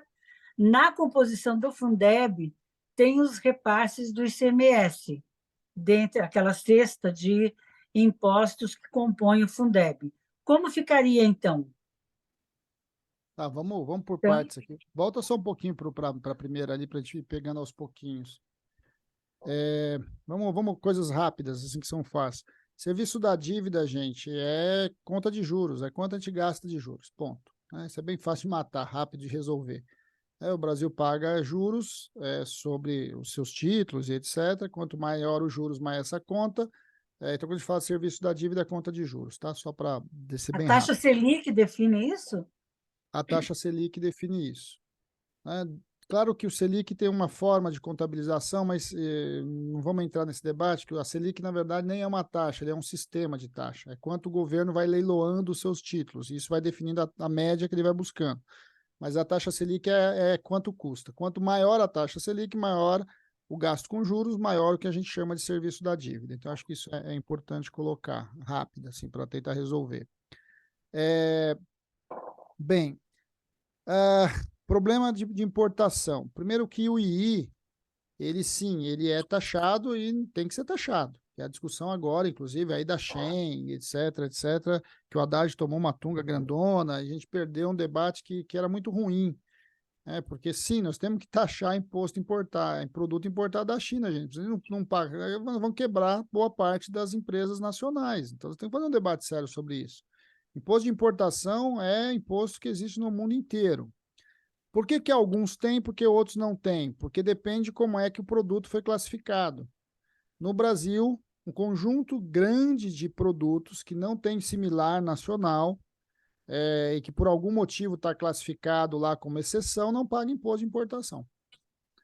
Bem, um monte de sacanagens é feita nas listas de exceção, mas mais do que isso, na classificação dos produtos de importação para tentar equiparar. Vou dar um exemplo para vocês. importação de parafuso industrial, dependendo do parafuso, não tem imposto de importação. Por quê? Porque nós não produzimos esse tipo de parafuso especial. Aí você vai lá no porto e o cara importa parafuso de porta, dizendo na classificação de parafuso especial, só para não pagar o II. Se não tem lá o fiscal que abre a caixa e compara o que é o parafuso especial com o parafuso que qualquer metalúrgica furreca aí produz, esse parafuso vai chegar aqui sem imposto, porque é fraude no processo de classificação do produto. Eu não sei qual que é o caso específico aqui, porque aí tem que olhar um por um, mas é bem provável que tenha um buraco ali de exceção e que a empresa descobriu e está usando para importar algumas coisas. Então, isso vai acabar acontecendo não só com esse produto, pode acontecer com vários. Tá? Então, acho que isso é uma coisa. Bem, a discussão do ITR, eu não tenho exatamente os percentuais do ITR, mas eu tenho um dado que talvez ajude a gente a entender o problema do ITR. Deixa eu compartilhar aqui com vocês rapidinho. Para vocês entenderem o que eu estou falando, quando o ITR é muito pequeno. Alguém precisa tirar um pouco isso, aí eu já consigo transmitir aqui para vocês. Estava levantando um pouco os dados, para vocês terem uma ideia, só esse dado aqui, a gente arrecadou de IPTU 57 bilhões, né, de IPTU espalhado pelo Brasil. Né? De ITR, a gente arrecadou 30 vezes menos, numa quantidade infinita de terra para além. Isso é só para falar. Nós arrecadamos, do ponto de vista do PIB, nós arrecadamos 0,01% do PIB em ITR e arrecadamos 0,5% do PIB em IPTU. Então, isso é só para a gente ter uma ideia de como esse imposto territorial é muito pequeno. Nós arrecadamos ali cerca de 2 bilhões de ITR. É quase nada, gente. Contra 58 bilhões aqui de IPTU. Só para falar a diferença, então, de como a terra no Brasil ela é protegida de pagar imposto. Aí soma-se a isso, como se perguntou, a não oneração, né, de produtos para exportação, mas a desoneração de insumos que a agricultura tem, não se paga imposto nem na cadeia. Né? Aí junta-se a isso ainda a quantidade absurda de incentivo que a gente põe na agricultura. Eu não estou nem dizendo que não tem que ter. Né? Todo o mundo inteiro constrói incentivos tributários, não, incentivos financeiros, que é empréstimo mesmo do Banco do Brasil, para o setor agrícola ter estabilidade de safra, quando quebra a safra, essas coisas todas. Isso faz parte do jogo. O problema é que eles pagam muito pouco imposto e são altamente beneficiados pelas políticas de apoio à produção. E aí, aí pode colocar as perguntas de novo, só para voltar ali, por favor. Aí, para a gente relembrar, que eu engato naquela outra pergunta, né? Bem, ainda não vamos conseguir mudar isso, gente. A bancada ruralista no Congresso é muito forte, né? Esse é o drama. Assim, muito do nosso problema tributário está em quem efetivamente está representado no Congresso Nacional. E a subrepresentação da classe trabalhadora, dos pequenos comerciantes, dos trabalhadores informais, dos movimentos sociais e etc., faz com que no sistema tributário você tenha um espelhamento dos incentivos e dos privilégios de algumas classes. Então, acho que esse é um dado importante. Existe possibilidade do produtor rural ficar livre do futuro IVA? Provavelmente não, mas ele deve pagar metade do IVA, pelo que está lá no acordo, lá escrito, porque a cesta básica vai ser desonerada e uma parte grande da produção vai passar por ali. Agora, por dentro das alíquotas diferenciadas, vai ter muita coisa que vai sendo abatida aí no meio disso. Então, eu acho que para o pequeno produtor, o IVA não vai ser um grande problema, é o que eu imagino. Claro que a gente sabe que tem um monte de produtor rural que tem uma informalidade grande, provavelmente o IVA vai acabar impactando e, de alguma forma, onerando quem é muito informal na área rural, que não é pouca gente. Então, acho que esse é um dado para a gente pensar um pouquinho, que eu acho que tem que se debruçar um pouquinho melhor. André pergunta assim, serão gerados créditos tributários ao longo da cadeia produtiva para não ter incidência em cascata. É isso mesmo? É isso mesmo. A reorganização do IVA, ele faz com que você pague imposto só com aquilo que você agregou. Então, os créditos, eles vão sendo gerados, só que é diferente do que a gente tem hoje. Hoje a gente tem um sistema de crédito tributário, que é um sistema em que você vai abatendo o imposto que foi pago, ou você acumula tudo e paga no final, que é o caso das grandes cadeias, tipo montadora. Agora vai ser um pouco diferente. Como você vai tributar a saída, você vai tributar, você vai contabilizar tudo que você faturou e você vai contabilizar tudo que você gastou. E disso você vai gerar o imposto que vai ser pago. E você vai fazendo isso na cadeia. E isso vai, de certo modo, zerando a própria cadeia. Isso é bastante interessante. Então, do ponto de vista da progressão tributária, acho que isso pode. Nesse ponto, o IVA é muito bom, ele é muito eficiente. Bem, eu não sei como é que a gente vai fazer os bilionários pagar imposto. Realmente, eu acho que nós vamos ter problema, não é uma coisa fácil. Mas nós vamos ter que fazer. Aí não é uma questão técnica, né? É uma questão da política, né, gente? Aí é a pressão que vai mostrar. A França fez um debate desse, aí o Gerard Padier saiu da França, foi morar na Bélgica. A gente vai ter um monte desses debates, não tenho dúvida disso. Agora, certamente vai ser muito difícil. Agora, ao mesmo tempo, a gente precisa fazer a denúncia porque o consenso público vai mudando. Era impensado a gente falar em PVA para lancha e helicóptero há 10 anos atrás. Isso não passava no Congresso de jeito nenhum. E passou agora. Então, a gente sabe que a pressão ela altera esses posicionamentos. Eu acho que isso tem um papel. Fundeb, então. Gente, o Fundeb, nós vamos ter que sentar com muito cuidado e analisar ele bem analisadinho, como é que o Fundeb vai operar, porque o Fundeb, ele é um fundo de transferência, né? Não sei se não vou explicar isso, não vou ter tempo, mas o Fundeb é um fundo de transferência. O que é isso? O governo federal ele repassa recursos, né, dentro do pacto fiscal, do pacto tributário, para estados e municípios. É o famoso FPE e o FPM, né? Fundo de Participação do Estado, Fundo de Participação dos Municípios. O Fundeb ele confisca parte desse recurso que vai para os estados e para o município e joga dentro de um fundo, que a gente chama de Fundeb. E aí, esse dinheiro, que já é do estado e já é do município, ele vai retornando para estado e município a partir do número de matrícula. Isso foi uma forma muito eficiente de garantir o gasto na educação nos estados e nos municípios. Ou seja, nós não estamos dizendo que o governo federal está dando dinheiro para a educação, ele está simplesmente realocando e obrigando o estado e município a gastar o dinheiro com a educação por meio do Fundeb. É isso que ele faz. Aí, o que acontece? Como você tem o famoso custo unitário lá, né, por aluno, e é toda a discussão do custo aluno-qualidade, aquela discussão toda que a gente faz do CAC, qual que é a discussão ali? Quando o dinheiro do fundo que vai ser destinado para o município, ele é insuficiente para pagar o número de alunos, o governo federal complementa para equacionar. Então, o Fundeb é um sistema de equacionamento para garantir que o custo unitário da educação seja equivalente em todos os estados e municípios. Isso é extremamente eficiente. Isso começou lá no Paulo Renato com o Fundef e nós aperfeiçoamos no Fundeb na época do Haddad. Então, por que a gente tem que prestar atenção? Porque isso vai continuar acontecendo. O problema é que a transição da reforma tributária ela é uma transição de 10 anos em que você vai tirando imposto e colocando imposto. Então, tu vai ter que reorganizar e analisar como é que o Fundeb vai ficar dentro dessa caixa. Eu não estudei profundamente não, viu, Janes? Mas a gente está com o povo aí da educação se debruçando melhor para tentar entender como é que esses mecanismos do Fundeb vão ser alterados a partir da reforma. Eu acho que isso vale depois até um seminário mais para frente específico sobre isso, porque aí a gente pode avançar muito nisso. Eu acho que eu peguei tudo aí, né?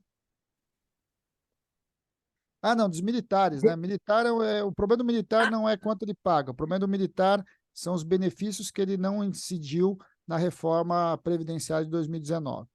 Então, ele não é um grande problema como se fala, mas ele é sim um problema porque ele onera a conta da Previdência. Mas vamos lembrar, é a conta da Previdência do setor público federal, né? Que entra nessa conta dos militares. Ô, Jane, lê os comentários. Deixa eu ler aqui. Então, de maneira geral, todo mundo, assim, a palavra que mais apareceu aqui, Fausto, foi excelente sua explicação, excelente explanação, perfeita sua explicação. Que bom. Fausto, Augusto, parabéns pela explanação, excelente conteúdo. A Inês, o Gerson, excelente sua explanação. Companheira Margarete, excelente aula, obrigada. Roberto Leite, muito bom, Fausto, obrigado. Gerson já foi. Aí o Roberto Leite também está dizendo que temos um risco muito grande no momento na sociedade de extremo fundamentalismo que dialoga com esse horrível Congresso. Temos que... Aí já é outra pergunta.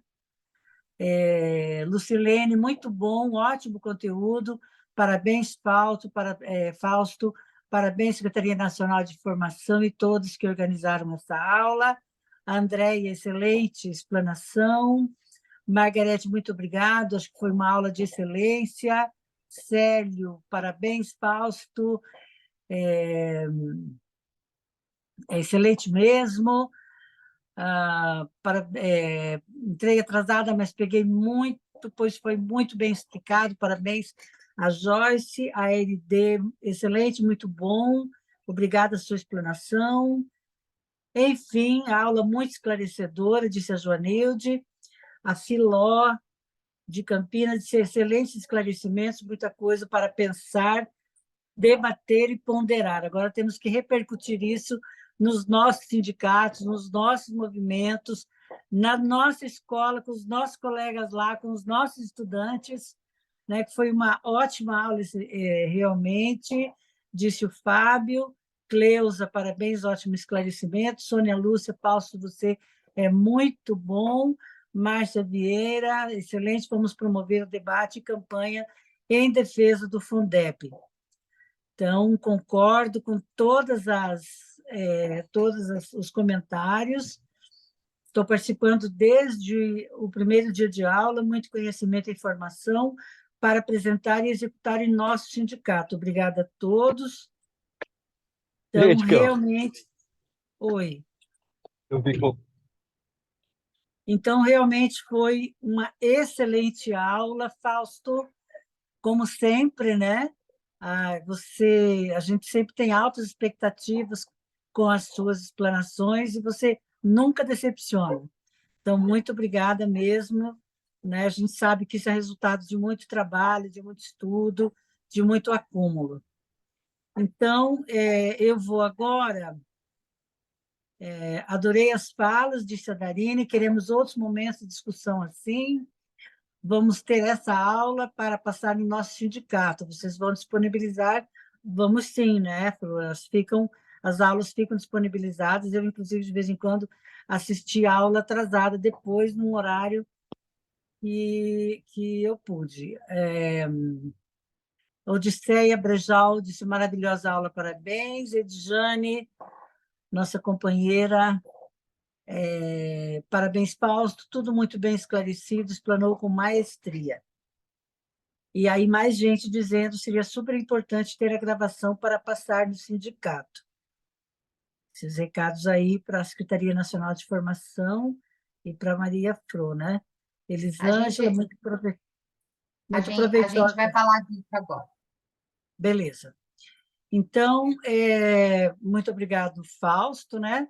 Eu vou avisar, então, na nossa próxima aula, dia 4 de outubro, pessoal, na mesma quarta-feira, às 19h15, a aula 4 é um pouco de o que fazer, né? Ou seja, essa não é essa...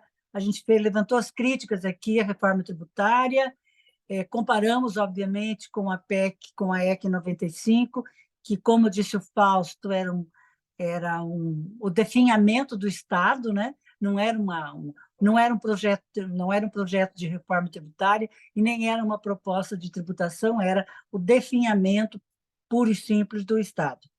Então, dia 4/10, às 19h15, na aula 4, a última aula,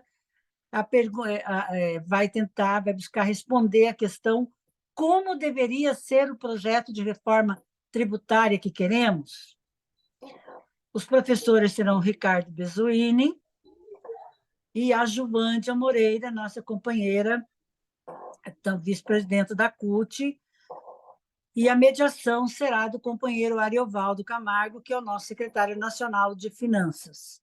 Tá? Então, nos encontramos aqui na próxima quarta-feira, 19h15, na aula 4, como deveria ser o projeto de reforma tributária que queremos. Ricardo Berzuini e Juvândia serão nossos expositores e expositora, e a mediação do companheiro Ariovaldo. Agora é com você, Pro. Tá bom. Pessoal, então vamos recordar. Todas as aulas, as apresentações, o Fausto não me mandou, mas ele vai mandar, aí a gente vai colocar também a apresentação lá, estão na plataforma. O endereço da plataforma está lá no grupo, junto com o endereço para o Zoom. Então, como é que você entra? Lembra que eu mostrei para vocês? A gente coloca o nosso CPF naquele enderecinho lá, formaçãocompartilhada.cult.org.br. Vocês vão lá no curso da reforma, clicam. Aproveite, quem ainda não se apresentou, vai lá, se apresenta, coloca suas redes. Lembra como isso é importante, porque a gente precisa fortalecer nossas redes, um seguir o outro, para poder compartilhar os vídeos da reforma, compartilhar o que o companheiro falou que é bacana e fazer a rede da CUT crescer. Então, amanhã, como a gente sempre faz, às 10 horas, o Marquinho e a Dilu estão colocando os vídeos, vai ser um pouquinho mais cedo, para que às 10 horas a gente faça ação de compartilhar o vídeo da campanha, às 15 e às 21. Lembrem-se, vocês pegam e sempre usa, tem uma tagzinha, né? Aquele joguinho da velha com uma palavra, está sempre destacada lá. Quando vocês compartilharem o vídeo, pode fazer um comentário próprio, seu, de vocês, estimulando as pessoas a assistirem o vídeo, o que aquele vídeo vai trazer de importante e tal. E isso faz com que a gente também consiga medir um pouco o impacto das nossas ações na rede. Então, fiquem atentos que sempre no dia seguinte da nossa aula, os vídeos são colocados nos grupos para vocês divulgarem. E é aquilo que a gente falou semana passada. Por que a gente estabelece horário? Porque na rede, como é que funcionam os algoritmos? Eles vão dizer assim, olha, estão falando muito de reforma tributária, está aparecendo muito isso aqui. Então, a gente ganha quando se faz ao mesmo tempo sobre o mesmo assunto, a gente ganha uma relevância. Se cada um põe um horário, não tem relevância, percebe? Por isso que é importante que às 10, às 15 e às 21 a gente dispare nas nossas redes. Para onde põe? Se você é melhor, tem um grupo melhor, é mais ativo no Facebook, põe no Facebook. Se é no Twitter, põe no Twitter. Se é no Instagram, põe no Instagram. Se é no TikTok, põe no TikTok. Se não tem nenhuma rede, cria, companheiro. Porque a gente precisa estar nas redes sociais, né? E espalhe para o grupo da família, pelo WhatsApp, entendeu? O que a gente tem que fazer é começar a criar um ruído, pelo menos. Olha o que o Fausto disse. Se 5% estiver falando nisso, é muito. E vocês viram que a gente precisa falar. Isso depende das nossas vidas, isso depende da nossa aposentadoria, isso depende se a gente vai ter ou não vai ter SUS, se a gente vai ter ou não vai ter servidor público, se a gente vai ter ou não vai ter escola. Isso é que está em jogo, né? Então, a gente vai fazer esse debate ao longo do ano, como diz o Fausto também, há 10 anos atrás nem se pensava em taxar jet ski, jatinho, hoje já passou, né? Então, a gente tem que falar para taxar terra, esse monte de terra. A gente tem que falar, vamos taxar grande fortuna. Então, é isso que os vídeos dizem, né? Eles nos ajudam a começar esse debate. São vídeos muito curtinhos, então, bora fazer a nossa ação. É isso, até a nossa aula que vem. Lembrem-se que amanhã o Fausto fez um convite, né? Vocês vão ter uma dose assim do dia todo, vai ter transmissão para quem não pode estar em São Paulo ao vivo, né? Vão aprender mais ainda. E a aula que vem a gente vai discutir e fechar esse ciclo aqui, né, de discussão da reforma tributária, mas não vamos fechar as nossas ações, né? Vamos fechar esta formação. É isso, gente. Até quarta-feira que vem. Um grande abraço. Fausto, querido, muitíssimo obrigada. Janes, muito obrigada. E obrigada para Tchau, obrigada gente. a Obrigada. todos que ficaram até agora. Eu que Boa agradeço noite. pelo convite. Boa noite. Até a próxima, gente. Obrigado. Boa noite. Até semana que vem. Boa noite, até Boa noite. Boa noite, companheiras e companheiros. Até mais. Até mais. Denizley maravilhosa! Boa noite, gratidão aí, parabéns aí. Gratidão aí. Valeu, Obrigada, gente. Boa noite, bom descanso. até mais. Boa noite. Parabéns, boa noite. Esse povo é incrível, né? Olha a quantidade de gente que tinha na sala e todo mundo super disciplinado, né? Sim. Nossa, tem Não, mais agora de estamos 140 pessoas. A gente, na primeira aula, a gente teve, acho que chegou a 280. Nossa, É. muito Porque a bom, galera muito tá bom. com a agenda muito louca, né? Mas é incrível.